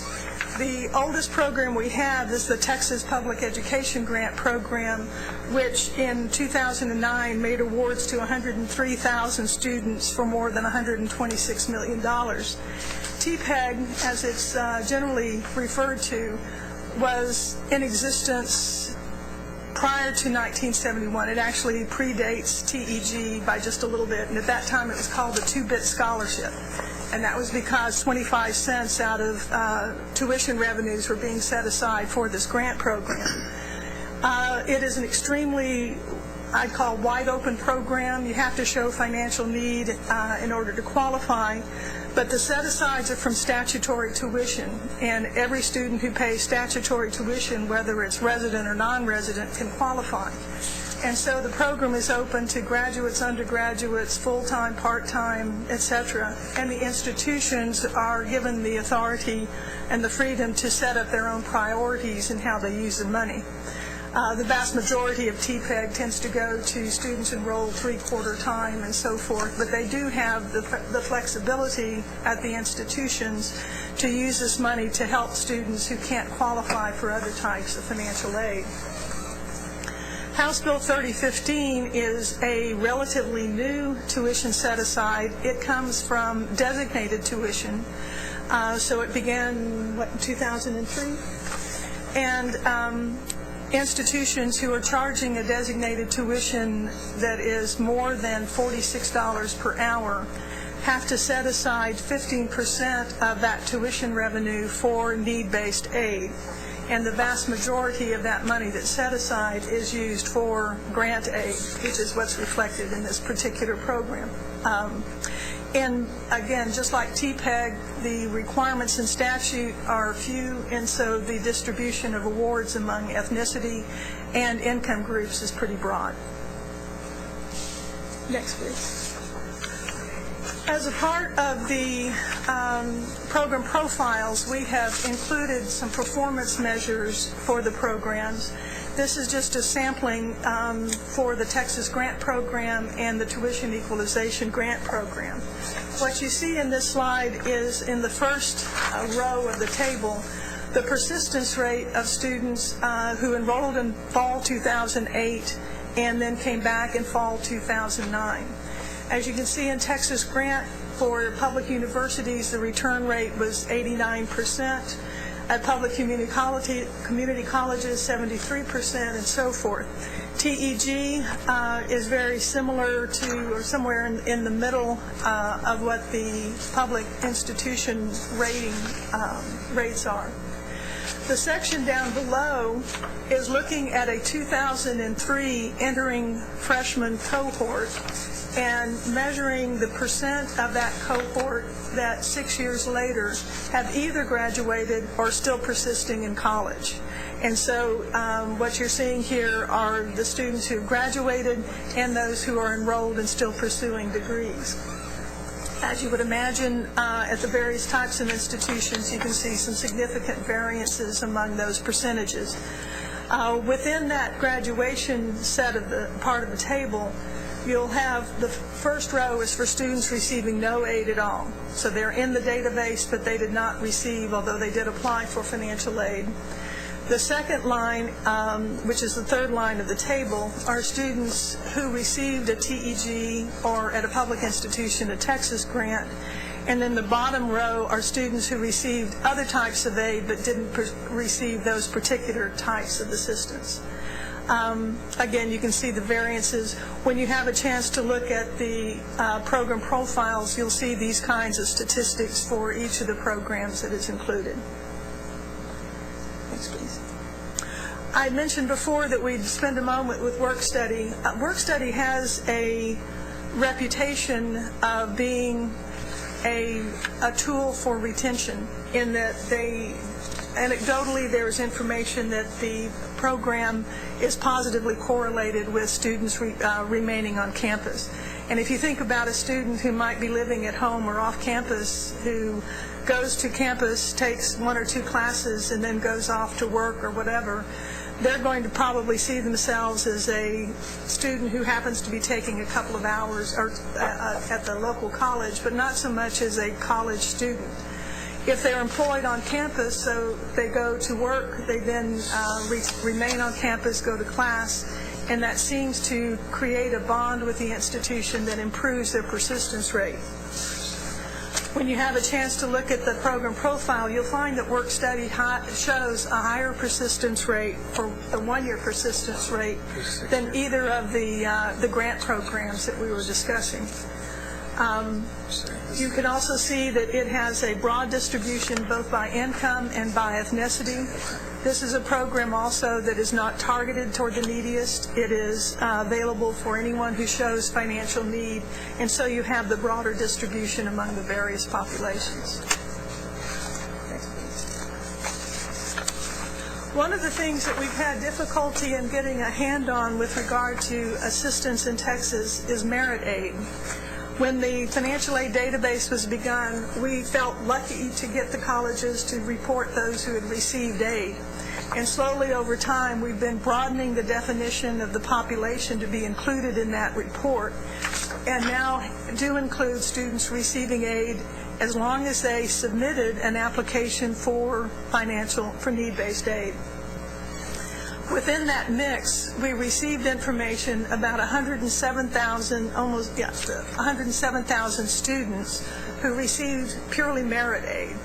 They may have also received other types of need-based aid, but the amount of merit aid that they received was almost $422 million. What we don't know is how much that reflects the full population of merit aid recipients. Our understanding is that more and more of the scholarships are requiring students to complete the FAFSA, which is the free application for federal student aid, which would cause them to be included in the FADS reports. But we don't know how many other students might be receiving merit aid through their department, through a scholarship office that has nothing to do with financial aid. So one of the things we hope to do within the next couple of years is expand the financial aid database report to include purely merit aid. This is going to require us to change a lot of the edits within the FADS reports, which will now looking for income and other type of data like that.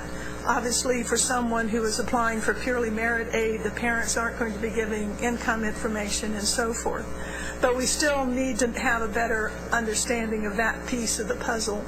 and we hope within the next 2 years to be able to collect that data. I say 2 years because we will put this in effect for next year, but the report would come the following fall. Another piece of the puzzle that we feel we're getting incomplete, or we may be getting incomplete information about, is for exemptions and waivers. An exemption is a program that allows a student who might be resident or non-resident to pay a reduced tuition and/or fee rate. A waiver is a program that allows a non-resident to pay a reduced tuition rate. Right now, the only ones receiving exemptions or waivers that are included in the financial aid report, are those who also applied for need-based aid. And exemptions and waivers are not need-based, so there are many, many students who did not apply. What we have determined is that only 11.6% of the students reported as receiving exemptions and waivers are included in the FADS report, and only about 25% of the money that they receive is included in the FADS report. So we are planning to expand the financial aid database report to include 2 fields for this program, are these programs. One, which would be an identifier to tell us which of the 60 plus programs the student might be benefiting from, but a second one to indicate the value of the award that they received. So we will now, for the first time, have student-by-student information about the exemptions and waivers that they receive. So our goal is to gather more information, have better information in the future. But we have, at least in this report, expanded the information we've provided by giving a school-by-school breakdown of the aid received there and adding the program profiles. Hopefully, for the FY11 report, we'll be able to have more information about merit aid and exemptions and waivers. And if you have any questions, I'll be glad to respond. A lot of great information. Are there questions, comments? Chairman? This report is due to the LBB by September 1st. How does the LBB use this report? I'm not sure that we know. Certainly the institutions and the legislators, we hear them quoting statistics from this report frequently. I think the word has gotten out that we collect this information, and so whether they're using the report as the source or coming directly to us for the information they know is included in the report, I believe it is recognized as a significant resource for the state. The one thing that concerns me is the issue I alluded to earlier, that this is always lagging data. So it would seem to be a good idea to cover this with a memo that talks about projected improvements, changes as a result of the last legislative session's funding, i.e. it's always good to say thank you. And then secondly, and I started to bring this up earlier when we were talking about the update on closing the gaps, we've got to continually drive towards more real-time data and not accept old data. Research is the best example. We're comparing on 2007 numbers that are now 3 years old. And I know that's because that's how the system works, but I guess I'm just saying this is another example of challenging ourselves to, like we were doing with the earlier report about making the URRS sort of a self-sustaining extraction event to get real-time data, because what good does it do to the LBB to see stuff that's from biennium before last? If I might clarify one thing, because all of these are different examples and there's some different issues. Research, for example, the reason 2007 is used is because that's federal data. Well, I know there's reasons. The Texas data, just saying, when we can't let's not address accept that. the reasons. Let's find proxy data. Let's do something different. Well, I just want you to be clear that the Texas data is much more frequent. It's more available than that. David, that's a good point. I agree that we're less behind than the federal government, except where we rely on federal data. Yeah, and I think another issue is in terms of the timing of the reports. I mean, Raymond was sort of whispering to me about the timing, and we were talking about it a little bit. ourselves, and I'm guessing that part of the issue for this report is if you're talking about 2010 and you're talking about individual students receiving data, the year isn't over yet. Correct. And the report's due in September. So I think that part of it is the timing of the report. It would be more logical for the report to be due a couple months after the conclusion of the year rather than... And so I think there are multiple things that we have to look at. Some of them is the timeliness, and in fact, we've had some discussions with Representative Branch about this, and he'd like more current data in terms of when people graduate, and in fact we've asked for graduates. So you're exactly right, we need to look at these things, but there are multiple range of solutions we have to look at, and at the same time taking into account the cost of the reporting to institutions and what it takes, because there's some things where we should have more recent and even more data, but there are times where the additional data doesn't yield enough to warrant sort of on a cost-benefit basis, so we really need to look at every one of these individually. Well, I think the message is the same, real-time data, and then what are all those legislative issues or otherwise that we can do to make that happen? Brenda. But to Mr. Chairman's point, yes, the deadline here is September 1st, but can we sometime before the end of the calendar year issue an addendum with some important information that will be relevant for the session? Well, I think the session and for other purposes too, obviously. Yeah, I guess two things. One, we get the data in November of following the end of the fiscal year end. So when the session begins, we do refresh data as it becomes available on critical programs. So there is a methodology that we follow that the most recent data that's available is what the legislature gets, although it's not part of the official report that goes to the LBB. And I guess I wanted to kind of... Well, but I would think an addendum as part of an official report that goes to the LBB would be the most effective way of getting this information across. Well, I think ultimately it becomes what's the most critical piece of information that you would like to amend, because clearly the report is, this is a pared down version of what could possibly be generated. So it ultimately becomes what is the most critical piece of information that we need to communicate to the legislature, to the LBB, and I think we can work on that and take that into consideration. I guess I want to go back to Chairman Heldenfeld's original question about the federal funds versus state funds, and this summer for the first time we have year-round Pell Awards being made. So we have a substantial influx of federal funds that should be reported in our next financial aid database that potentially could dwarf our increase in state funding. So I wanted to bring that up because there are a substantial number of changes going on at the federal level, both with Pell Grants and with loans. So I just wanted to bring that up. Well, as Jane said, it's a moving target, but I would characterize it by saying, had we had the last session's level of funding in this biennium, Texas' share would have been X. However, due to subsequent increases in the federal Pell Grants, federal loans, we anticipate that the share in 2010 and 2011 will look the same or look like this.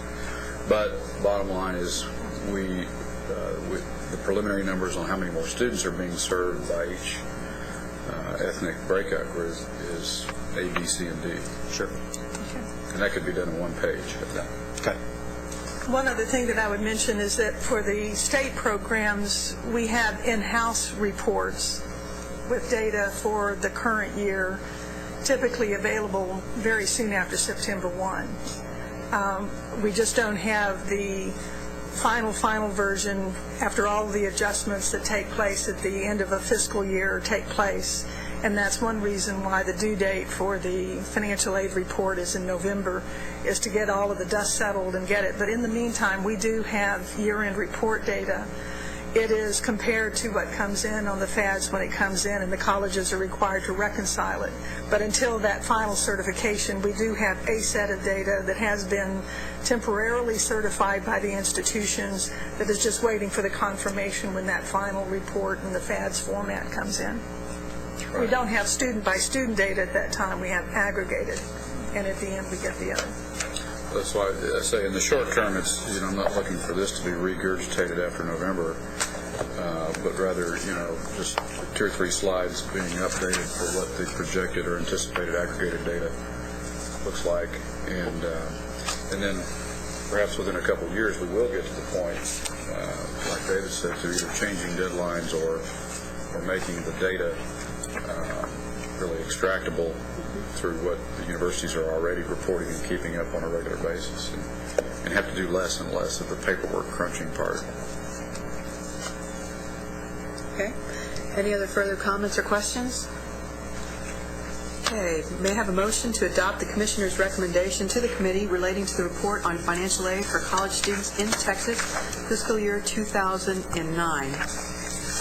Motion? Lynn, thank you. Second? Second. Brenda, thank you. Any further comments or suggestions? All in favor say aye. Aye. Opposed, same sign. Motion carries. Thank you all so much. We have some action items based on that to follow up with. So very good. How's everybody doing? Are we okay? We can crunch through the rest of the data, or through the data, through the agenda probably. Don't you think, Judy, in about 30, 45 minutes? Is everybody going to hang in there, or do you want to break for lunch?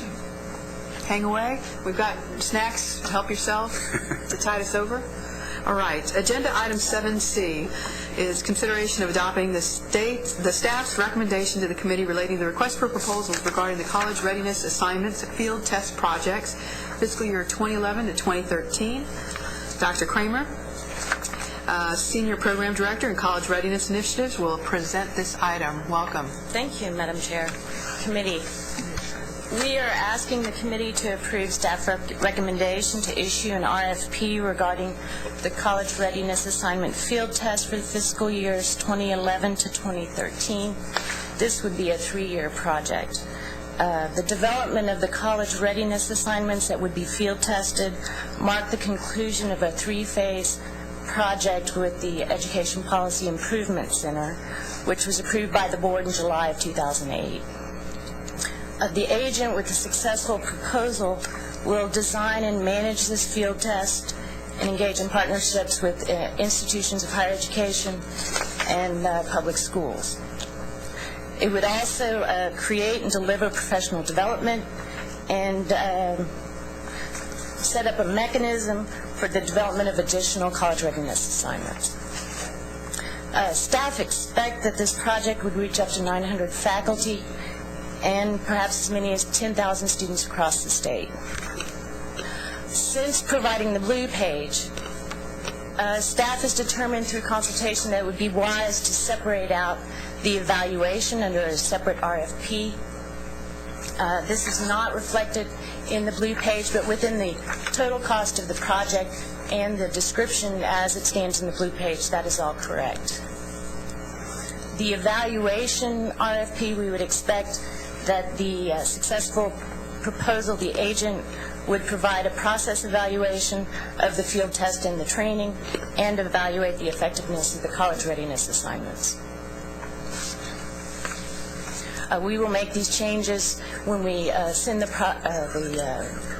blue page 4 to the board, and we ask the committee to approve the agenda item as it stands. Okay. Thank you. Are there any questions? Comments? I had a question about, are these college readiness assignments, Dr. Kramer, how are these, these are going to test high school students, correct? I'm sorry, could you repeat the question? The testing portion will test approximately 10,000 students, I assume high school students? We are, at this time, we are looking primarily at testing the assignments in the high schools, but we believe, too, that there would be an opportunity to test their use in developmental education as well. How will these CRAs, or will they relate eventually to the content that end of course exams would be intended to have to indicate college readiness when you graduate from high school?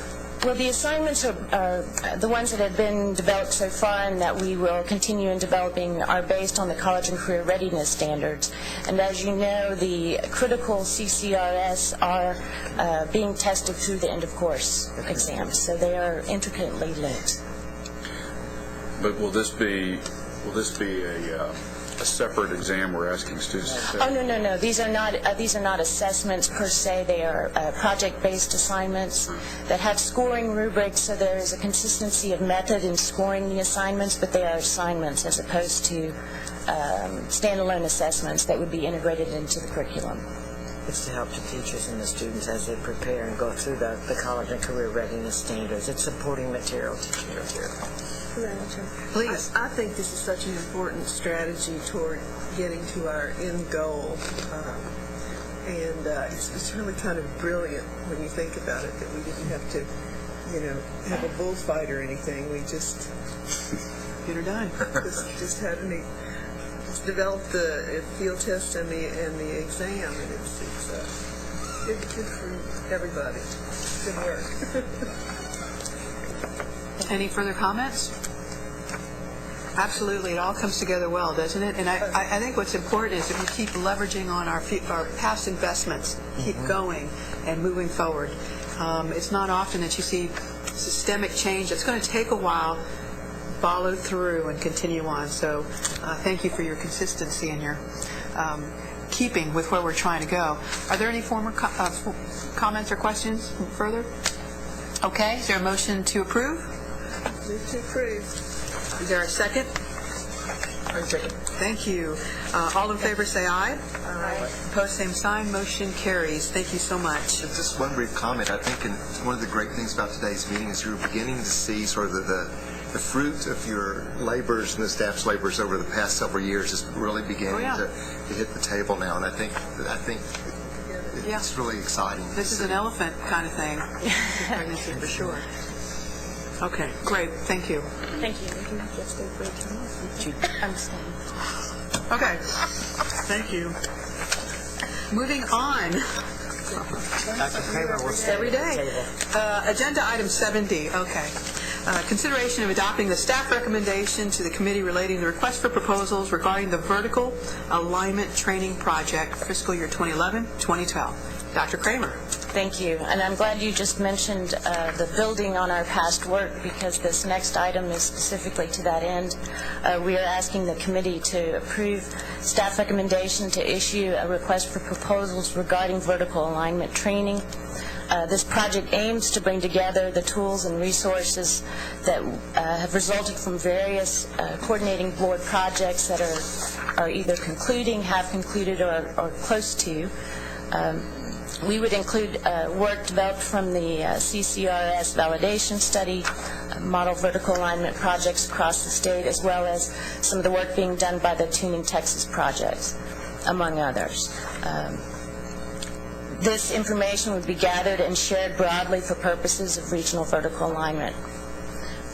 The agent with the successful proposal will be responsible for bringing together those materials and these variety of tools and the lessons learned to provide a coherent and multifaceted method for vertical alignment. The agent would also be responsible for developing and delivering the training for trainers in vertical alignment through 12 workshops across the state. And we're expecting to serve up to 1,200 faculty, both public ed and higher ed faculty. The first year would be used for planning. Thank you, and we ask you to approve this RFP. Great. Are there any questions, Dr. Kramer? Again, carrying forward the work that we started years ago. House Bill 3, I believe, that began all this stuff? House Bill 1. House Bill 1, sorry. Okay. Any further comments or suggestions? Not House Bill 3. Yeah, right. All right. May I have a motion to adopt the staff recommendation to the committee relating to requests for proposals regarding the vertical alignment training project, fiscal year 2011 and 2012? Just one motion. Lunch, people. Okay. Thank you, Dr. Golden. Second? Thank you, Lynn. Any further comments or questions? All in favor? Opposed? Same sign. Motion carries. Thank you very much. I also just want to mention, I want to really thank Vice Chair Brenda Pavich for working with us in developing Blue Pages. When we're talking about funds and where they came from, she's been instrumental to making sure that the Blue Pages are communicating them effectively for our board. So thank you, Brenda, for that. Well, thank you. Appreciate that. Okay. Agenda item E is consideration of adopting the staff recommendation to the committee relating to expanding the developmental education demonstration projects for universities. It is with pleasure that I introduce the next presenter. We all knew her as Tamara Clunas. Now we know her as Dr. Tamara Clunas. She successfully defended her dissertation on Friday, June 18th, so hot off the press. Dr. Clunas, take it over. Yes, the board staff requests, Madam Chairman, the board staff requests that we increase the Developmental Education Demonstration Project Awards for universities from 2 awards to 4 awards. In January, board staff presented an item requesting the issuance of the RFAs for the demonstration projects for universities with a total project award strategy for that strategy at $1 million. After we reviewed the applications, we saw that these applications were significant high quality, that they not only would impact your institutions, but they also would inform the work of the Development Education Demonstration Plan that the board approved in July of last year. We took this request and received majority board approval in April under the original authority of $1 million to award 1 year to each of these grants. And we're now coming to you to get additional $600,000 to award a second year to these grants. Okay, are there any questions along these lines? This is, as you know, it's a very, very critical topic, not only for our accelerated plan, but around the state, folks are talking about developmental education. So it's critical that these types of programs continue on. And Dr. Clunas, if you would elaborate on some of the results you're seeing so far. Well, right now we're getting all the applications awarded, and the university projects are actually already going to start this. They're going to start this summer, right. So we'll actually have some preliminary data in the fall that we can provide an update to you at the September meeting and the October board meeting. So things are moving along. Are there any questions or comments? Where's the additional $600,000 coming from? We are using funds from the college readiness strategy, unallocated funds from that area. I read through that, but I'm just so proud that that's already oh, source. That's what Brenda did. Okay. Say it again, Brenda. I'm sorry. So we're shifting it from an existing budgeted strategy. Right. I'm just so happy that we have come to this point where you can look at the funding information and understand. Well, but also the financial reports that are issued in AOC serve as a good tool to tie the numbers into action items on the budget, action on the budget. So. Are there any further questions for Dr. Clunas? Hearing none, may I have a motion to adopt the staff recommendation to the committee relating to expanding the developmental education demonstration projects for universities? Do I have a motion? So moved. Thank you, Lynn. Second? Second. Thank you, Brenda. All in favor, say aye. Aye. Opposed, same sign. Motion carries. Thank you very much. Again, item 7F is Dr. Clunas, consideration of adopting the staff recommendation to the committee relating to the Reading English Language Arts Professional Development Project. Yes, thank you. This item actually builds on the professional development projects that the board approved again in our plan for developmental education from July 2009. One of the specific goals was addressing professional development. The demonstration projects would directly benefit from this particular item in that after bringing them into Austin on May 3rd and conducting a needs assessment and the staff reviewing their applications, we see that there is a strong need for them to have professional development to do course redesign, particularly in the area of combining English and reading and writing. And so the particular item that you have before you would actually provide standardized professional development that we can actually look at and work with the institutions where they would actually be able to address the reading issues and the evidence-based reading, particularly work with our writing faculty who have less training in this area. So each of the grantees would receive an award under this item. Okay. Are there any questions or comments about this? Dr. Phillips? Is there any possibility that you might work with Van Davis and her group on seeing if this might eventually lead to objects in the depository? Absolutely. Definitely. Great.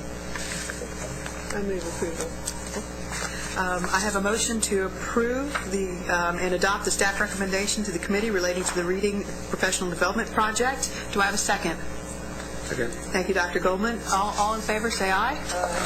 Opposed, same sign. Motion carries. Thank you so much.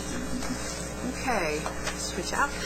Agenda item 7G is consideration of adopting the staff recommendation to the committee relating to amending the contract for Mathematics, Science, Technology Teacher Preparation Academy at the University of Texas at El Paso. Dr. Barnes, Senior Director of Educator Quality, will present this item. Dr. Barnes. Thank you. We are requesting a 24-month extension and additional funding for one Cycle 2 Math, Science, Technology Teacher Preparation Academy at the University of Texas at El Paso. These academies, as you will remember, prepare both pre-service teachers in math, science, or technology areas, and also serve experienced teachers who are pursuing either a master's degree or a master's science, technology, or mathematics teacher certificate. The grants provide tuition support for these people and also program activities.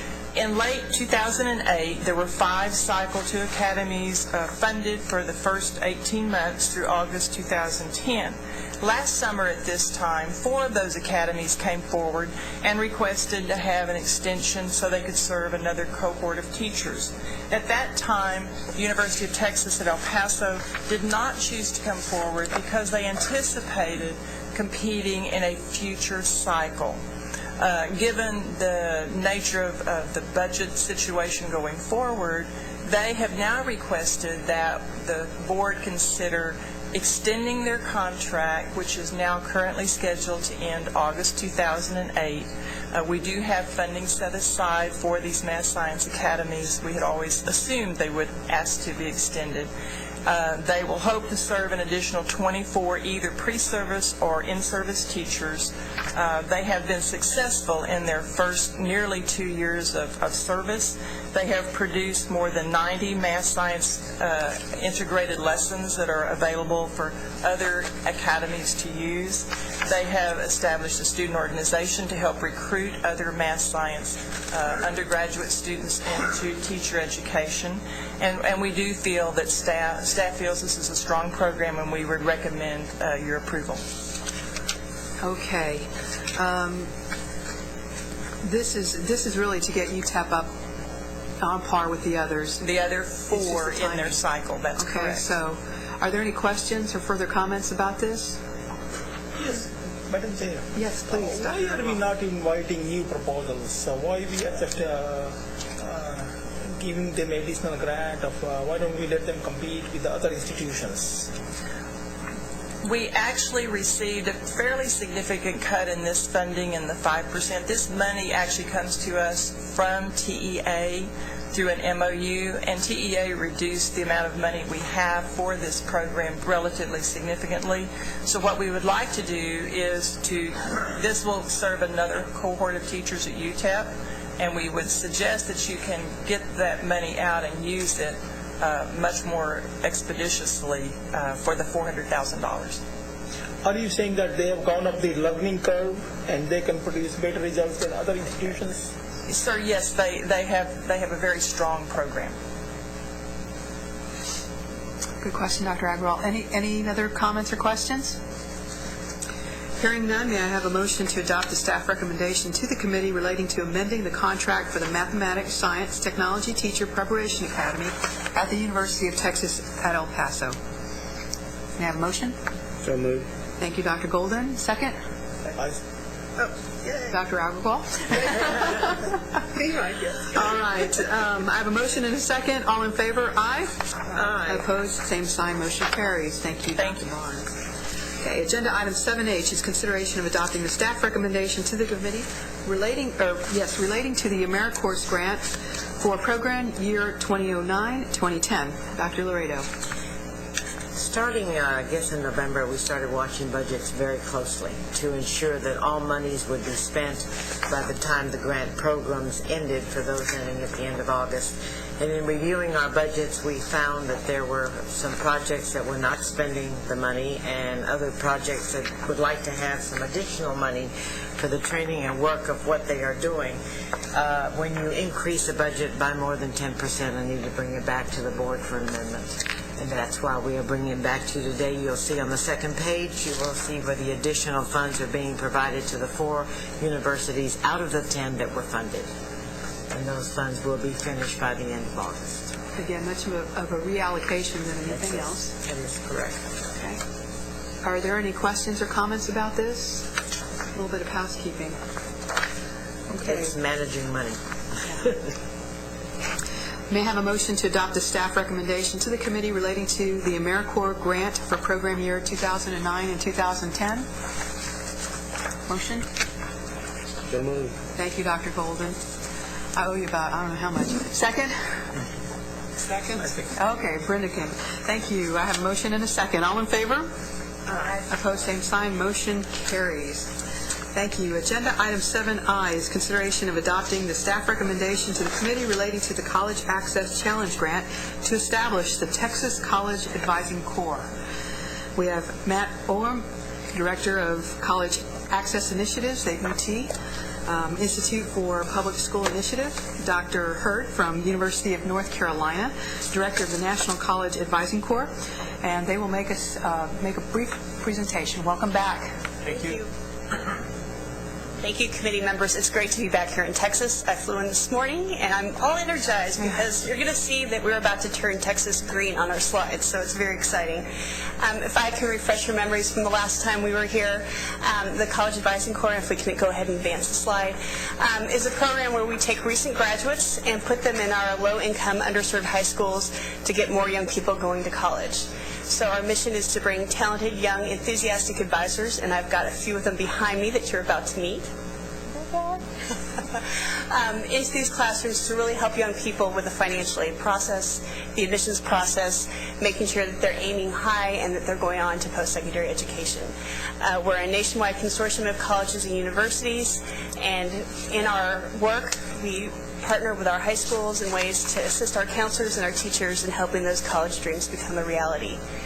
Next slide, please. As you can see, we work full-time, and they plan searches, they complete admissions and financial aid applications, and the most important thing is we're trying to make sure every young person in Texas enrolls in a school that serves them well. So whether that be a 4-year institution, a 2-year institution, a vocational school, private, public, the idea is to find every young person in the right place so that they'll retain and succeed. So we're not just an access program, we're a success program. We're trying to make sure that every young person in Texas finds the right match institution. There we are, turning Texas green. See, I'm very excited. Sorry. So as you can tell, the last time we were here, we were in about 10 institutions. We're now in 15, including a couple of states where we're in multiple institutions. It's really exciting. Pennsylvania, we're in Penn State and also in Franklin and Marshall, Gettysburg College, and a few others. Since last time I saw you, we've added the University of Illinois, the University of Georgia, the University of Missouri, and we just added the University of Michigan a few weeks ago, and we just added the University of Alaska last week. So we are hoping to expand, but we're very, very excited about Texas. As you can see from our map, Texas makes that west and southwest look a lot better. So we're thrilled to be here. Next slide, please. So let me go over quickly the services the young people do in the schools. They're working with the 9th and 10th graders on curriculum, making sure they take the right courses so that they're college ready. Working with them in their 11th grade years to really work on making sure they take their ACT or their SAT and they're ready to take those tests. Again, most of the students we work with would never see a Princeton Review or a Kaplan course, so this is about really getting them ready to take that test. And then in 12th grade, it's really the heavy lifting piece, if you will. So it's helping them pick out their schools, fill out their applications. Come January, it's time to feel like H&R Block as they all become experts in financial aid, filling out FAFSAs, making sure that they fill out the right state aid and institutional aid, and then pursue external scholarships. So it's everything that you would think a young person would be doing in the school, whether it's taking a 9th grader on a field trip so they can see that they're actually college material, to working with a parent and a student over their financial aid form during that crucial time this spring when they're applying for financial aid. Next, please. The key activities that we feel are make this program successful: placements. We're not one of those arrogant higher education programs that you sometimes hear about in K through 12 that kind of works with K through 12, telling them what to do and just providing research. Our placements are all done by working with the school system, trying to identify schools. School administrators, guidance counselors, and teachers are a part of every selection committee, every recruitment committee, and every training committee. So we are very, very sensitive to the fact that we are in this together, and we want to work with our K through 12 friends in a collaborative way. Training is for 6 weeks at the host institution, and then we spend a week together nationally. We also do some bus touring because, again, this is not about recruiting for the host institution, but getting everybody into higher education. So they spend a lot of time visiting community colleges, visiting other four-year institutions, so that they have, again, the sense of best fit what school would best fit the student they're serving.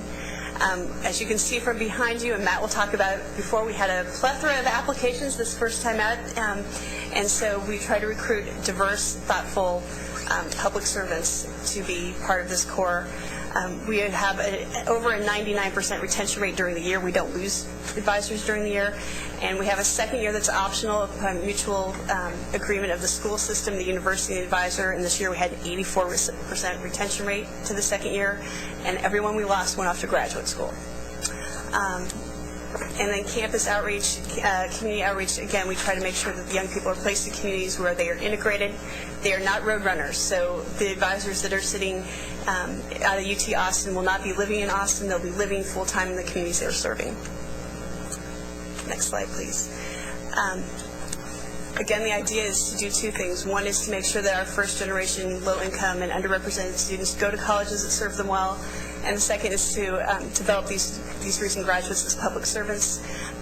Our enrollment targets right now, if we keep expanding the way we hope to, is that we'll get an additional 80,000 young people to go to college in the next 5 years, which is really exciting. Next slide, please. Just a little bit on our evaluation. Again, we've had a lot of progress since the last time we saw you. Stanford University is our external evaluator. They're doing a mixed methods evaluation, so they're doing site visits, they're doing surveys, and then they're doing some serious quantitative analysis. So this year we put over 100,000 names through the National Student Clearinghouse to see where young people went. We also had 3 years of baseline data, so we know who was there before and where are they going now. And then we'll track those students all the way through graduation. So we're very serious about the data piece. We want to know where do they go, are they retaining, are they succeeding, so that we can advise better, and so we can also put some pressure on our fellow higher education institutions about why aren't they succeeding if they're not. Our initial results are very positive. We've seen anywhere from a 3 to 11% bump in college enrollment. We're also seeing, again, this increase in selectivity that some of our students, if you know about the Chicago Potholes Report and the Bowen and McPherson research about undermatching, we're starting to see evidence that our students are matching better because of this intervention. Scalability and replication, again, we're very excited that we think this is a very scalable model. Matt will tell you about what it looks like in Texas, but I can tell you most of our institutions this year, like North Carolina, we had over 150 students apply to be advisors, and we only had 10 available spots. So again, we've got lots of young public servants out there who want to give back to their communities and do this work for a year or two before they go off to professional school or graduate school.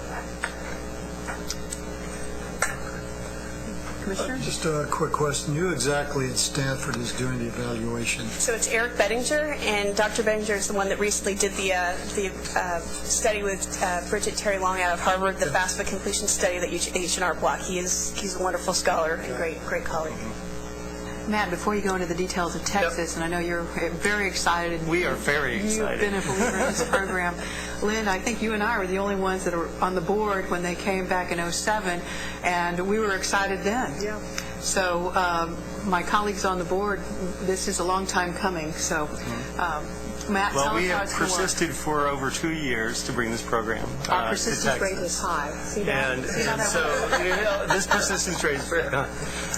So this fall, the University of Texas at Austin Institute for Public School Initiatives will headquarter a branch of the first Texas College Advising Corps with 15 advisors. We're receiving this first-year support from the College for All Texans Foundation, the Coordinating Board, Bank of America, and I'm pleased to announce as of last Friday, Texas Guaranteed through their public benefit program. Summer training will begin July 5th. And we will follow the model that Nicole has with training, intensive training, 8 hours a day, boot camp style. Some will even stay in the dorms during that training at the UT Austin campus by our professionals in the fields that they need to learn about. And then a bus tour of Texas colleges and universities, public, private, and others, and then capping off going to DC with all the other partners. So the first 15 advisors, and Raymond, you may notice the spelling of advisors here. We use the AP spelling of advisors with the ER instead of the OR. I just want to point that out for the sticklers in the room. So the national office goes with, I know, goes with the AP version. Yeah, I want to know. There seems to be an East-West Coast division on the spelling of advisor, but we're going with keeping consistent with the national office. It doesn't matter what you call them. They're bright, they're intelligent, they're enthusiastic, and they're ready to serve. This fall they'll be serving in San Antonio, Houston, and the Rio Grande Valley. MOUs are already being drawn up or have been drawn up, are in the place of being approved with those host schools. The schools have to make a real commitment to the program as well. They'll have some choice in selecting the advisor for their particular school, and are part of the process from the beginning. So, yes, Brent? Where's Dallas in all this? This is one to see. Dallas is in the future.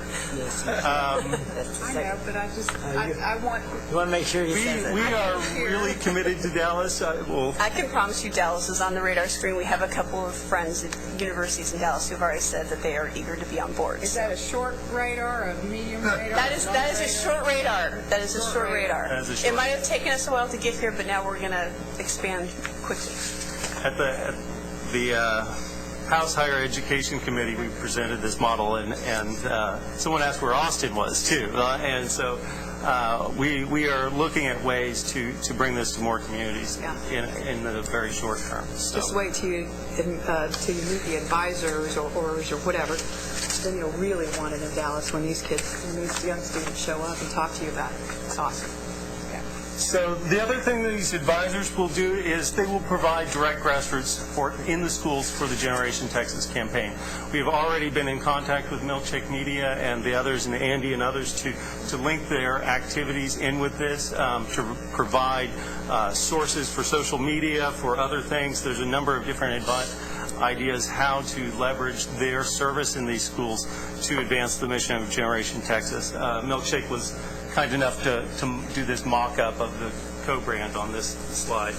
I want to just take a second to introduce to you Emily Watson, who is the program coordinator for this program and in Texas, and she will just briefly introduce our advisors. Hello. So, we have Deandrea Young down there on the end. She's from Dallas, I'm from Dallas. I'm on it. Very good, thank you. Deandrea has a major in corporate communications. And we have Marin Lujan, she's from Odessa. And Marin has a major in psychology, is that right? Okay, good. And Jacob Peach from Houston. And Ryan Thomas from, he said, Fort Worth, Houston. They both have majors in rhetoric and writing from the University of Texas at Austin, all of them, May 2010 graduates. Awesome. And they were just hired last week and told their first service was to come to this meeting today. So I think they've learned a lot today at the Closing the Gaps. Would any of you like to come up and say a few words as to why you're doing what you're doing? We would love to hear from you. If you want to say what you said in that letter, you have to show me. No crying. I'll just Last time they made state us cry. very briefly my motivation for applying. In the letter of interest I wrote, I'll kind of touch on it. I grew up in a pretty rough part of town, and the way I put it in my letter of interest for the job was there were the names that were on the signs for places, and then there were the names the places actually had.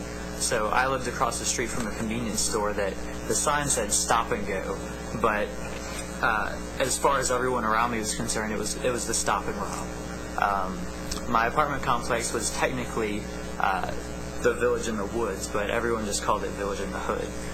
Kids don't think too much about college around there. I was really lucky in that my father pushed me to go to college. He took me to UT and showed me the whole campus, and it just it really stuck with me. And I think that there are a lot of kids who don't have that opportunity. They don't have a father like I had or another figure like that. So this is really important to me, and I think this is going to be really good work. Isn't that incredible? Any other questions?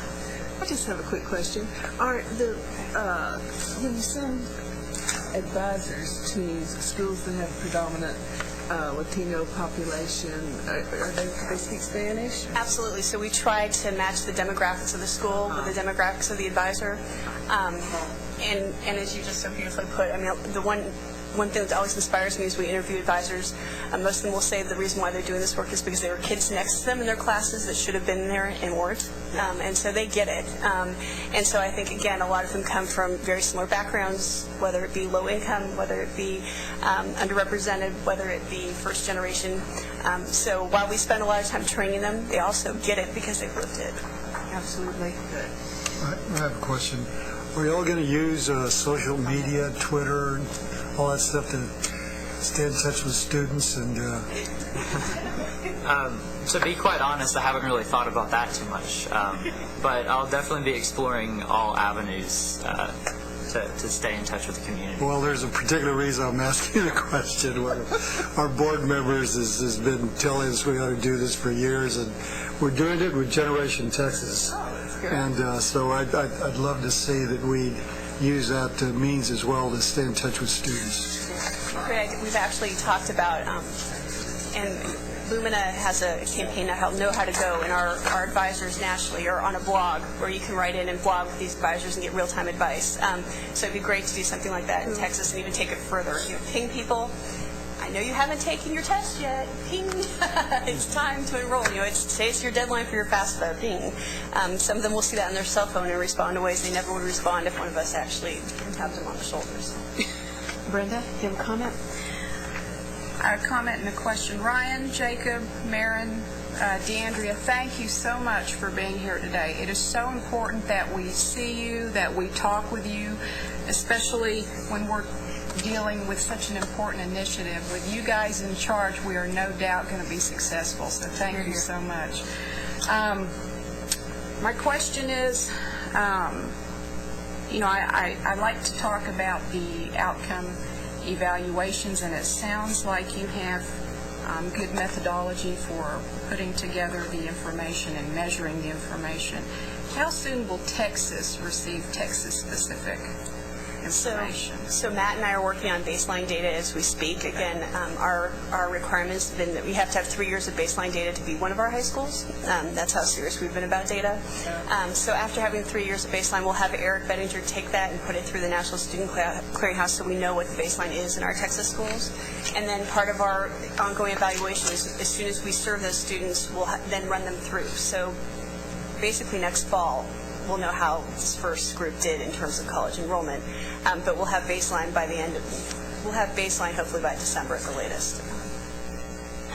That's excellent. And going forward, what is your information lag? We were talking about that earlier this morning. Sure. So I think one of the things we've been trying to do is be very, very critical about the evaluation piece. As you all know, college access programs are usually criticized for not being as evaluation sturdy as they should be. So we have a commitment to run this data through every year. It's actually a requirement for a lot of the grant funding we get. Just so you understand a little bit of the structure of how this works, the universities have to make a contribution to this program, as well as doing some outside fundraising and finding other partners.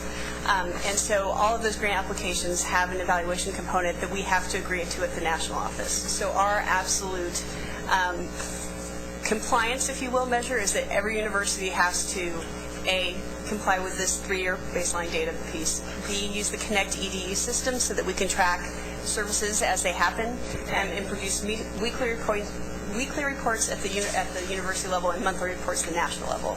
So every month I actually see how many students have we seen, how many FAFSAs are completed, how many interventions have happened, how many college fairs. So we're an incredibly data-centric program, knowing very well that if we're going to move the needle, we need to know where the needle is.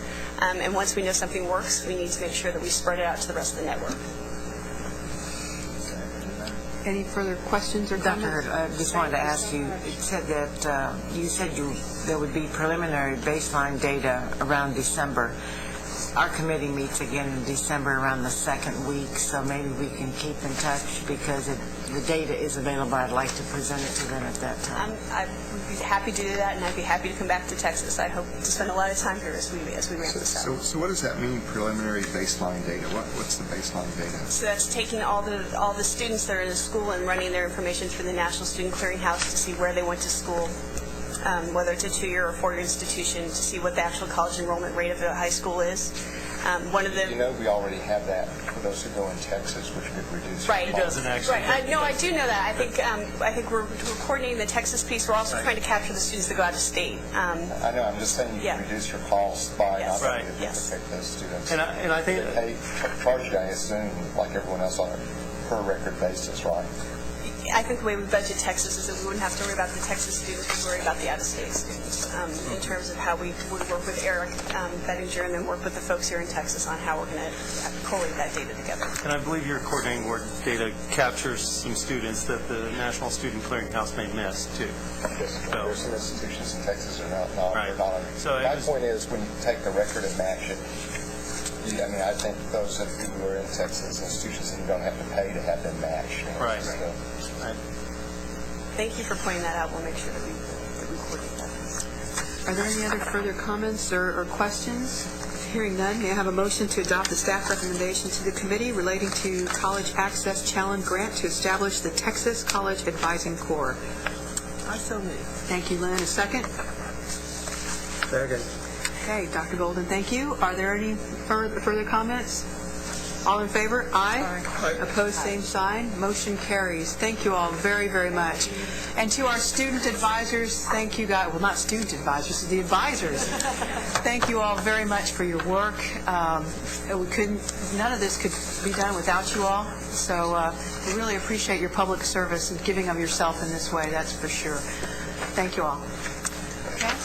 Let's go on. Agenda item 7J is consideration of adopting the staff recommendation to the committee to amend College Access Challenge Grant subgrants for community partnerships to allow for third-year fiscal 2011 funding. Dr. Laredo. This is, again, the monitoring of the budgets and noticing where projects were not going to spend their money, and then putting out a plan and projects who were in need of additional funding because they had projects they wanted to do and were certainly on target in spending their money. We are coming back to you for the additional amended funds. You have the list of the institutions and the additional amount awarded, which would exceed more than 10% of what they were originally given, and so that's why we have come back. It's all within the same budget category, the same program. Nothing changes. We're not awarding new money, new grants. It's currently funded and approved projects who are getting additional funds. Sounds again like another reallocation. Yes. Are there any comments or questions about this? Hearing none, may I have a motion to adopt the staff recommendation to the committee to amend College Access Challenge Grant subgrant for community partnerships to allow for third-year fiscal year 2011 funding? So moved. Thank you, Lynn. Second? Second. Okay, Brenda, thank you. All in favor, aye? Aye. Opposed, same sign. Motion carries. Thank you. Agenda item 7K is consideration of adopting the staff recommendation to the committee relating to the work-study mentorship program. Again, Dr. Laredo.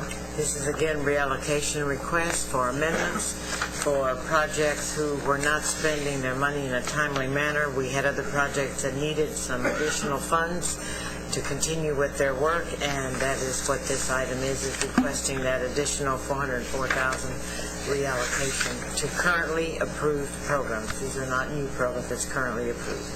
Awesome. Any questions about this? Do you have an evaluation piece on this? Yes, the mentorship program, it's a 2-year funded project, so we will have the funding at the end of the next year. But now that they have finished 1 year and are going into a second, if they weren't spending the money, then that's how we stepped in, so that we could make sure that we move forward. Okay. Any comments or questions? I was wondering if there is some report on what they have done. Yes, what is the outcome of their work? We can give you the preliminary of what we have on work study right brief now. Summary. Sure, not a problem. We can do that. And then we'll have a full evaluation at the end of the 2 years. Yes, make sure we have that on our September committee meeting. Dr. Agrawal will make sure that's addressed. Okay. Any other questions? Hearing none, we have a motion to adopt the staff recommendation to the committee relating to work-study mentorship programs. Motion? So moved. Dr. Agrawal and Dr. Golden. Any further comments or suggestions? I think as staff, we appreciate you guys holding these programs accountable and making sure that if there's some laggers that we reward basically the folks that are making progress. So what has helped us a tremendous amount is that these are drawdowns, and so when you're not drawing down your money, I know you're not spending it. And so starting in November, we started tracking them very closely, but we also forewarned them that if they weren't spending the money as allocated, that we would have no choice but to pull that money back and award it to other institutions that were in need of the funds. So it's a way to help you manage your money, but it also helps us really watch very closely what's out in the field. Absolutely. There's been a motion and a second. All in favor, say aye. Aye. Opposed, same sign. Motion carries. Okay. Agenda item 8 is a presentation on the development of a brochure for the accelerated plan for closing the gaps by 2015. Dominic, you want to come on up? There he is.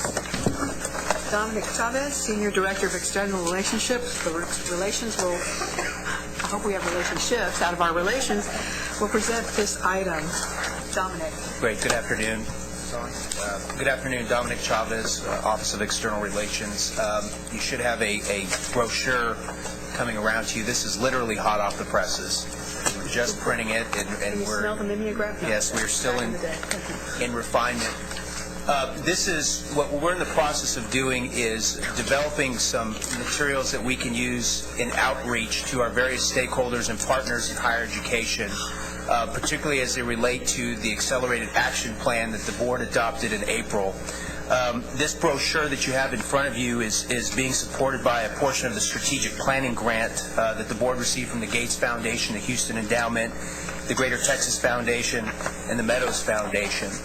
And what we're trying to do is put together a brochure, something that can very quickly be provided to policymakers, to higher education partners, to the business community and others, to let them know exactly what is the Accelerated Action Plan, why are we pursuing it here in the last few years of the Closing the Gaps plan, and what are the key elements of it. Understanding that we also have a full document that's going to be made available, but understanding that many folks simply don't have the time or energy to read through all that they have something they can understand very clearly what it is this board is pursuing in terms of our Accelerated Action Plan. So what you have in front of you, I want to make very, very clear, is a prototype, a very early prototype. We're in the refinement process. We're going to be working very closely with this. We've actually been helped by the Texas High School Project, Gina Cunha, who is their Director of Advocacy and Media Relations, and John Fitzpatrick, who is their Executive Director, who's helping be a unbiased third and fourth set of eyes outside the agency to help us refine this product. And our Director of Marketing, Carlos Famada, I also want to thank because he's been very helpful in starting to put this together.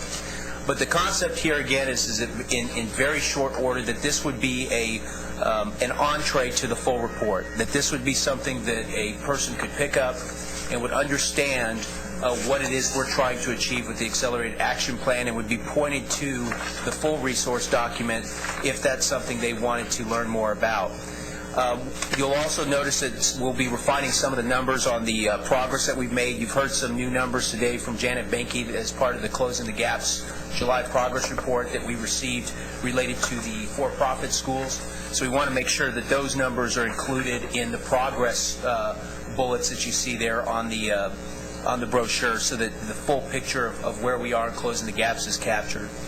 And so with that, I don't want us to waste a whole lot of time in the committee. We wanted to at least put this in front of you. We're welcome to feedback. Like I said, this isn't something that's going to be printed tomorrow. That's why we're bringing it here. Whether you have comments or feedback today, we certainly would welcome that. But as you have a chance to look at this and go home for a little while and have some time to think about it, please feel free to contact me and share your thoughts and insights, because we definitely want to have a very good product that we can use to promote this very important policy that you all have adopted in April. Thank you, Dominic. Are there any questions or comments? Brenda? Just something to think about. A lot of folks in your primary audience are going to be numbers people, and I have found for me that it's pretty simple to memorize key numbers and to process that in your mind, but also to communicate that to legislators and other folks. So I'd encourage you to think about adding more numbers into the document, or graphs, and also acronyms.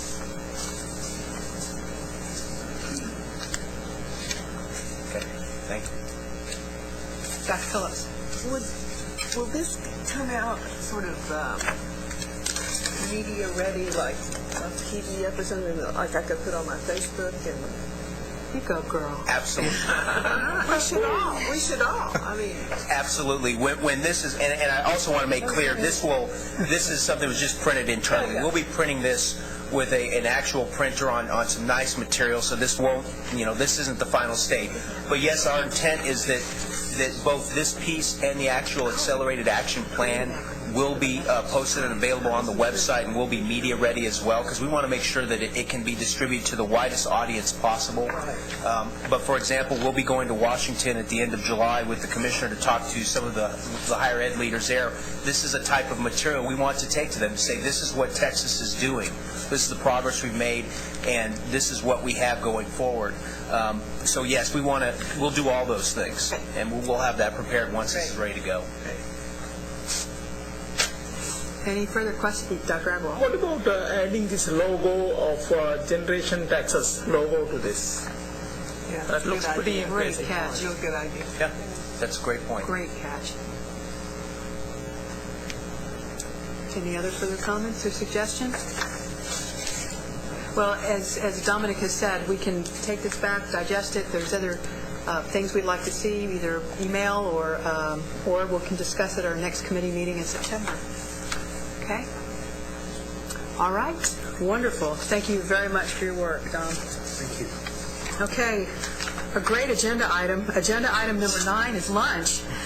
And Bill has Madam Chair, yes. I just wanted to say that I wanted to thank my staff, because I know I pushed their buttons, but I want to thank you and Ms. Payovich when you asked me to produce captions and blue pages together, which is not a normal process in our preparation for committee or board agendas. I know when I went to my deputy commissioner, Eddie Hyatt, she said, "What?" But in the process we learned, all of us learned, that it really did help us. We're a very different division from the rest of the agency because of the money that we have and the projects that we do. And I want to thank Dr. Gardner and Linda Battles, who both allowed me to change that process with you, and it really did work. It made it so much better to prepare for this meeting and to put the information in a way that was easy to flow through. Well, we appreciate your indulgence as well and your patience in working through this with us. And again, I can't thank Brenda enough for her expertise in helping us take this to the next level. So thank you for that. Now, Bill, our legal has advised that we go to lunch and then we come back and adjourn. So we can't take a motion to adjourn at this point. Because that's what we put on the agenda. Because that's the way it was done. Let's go to lunch. Okay.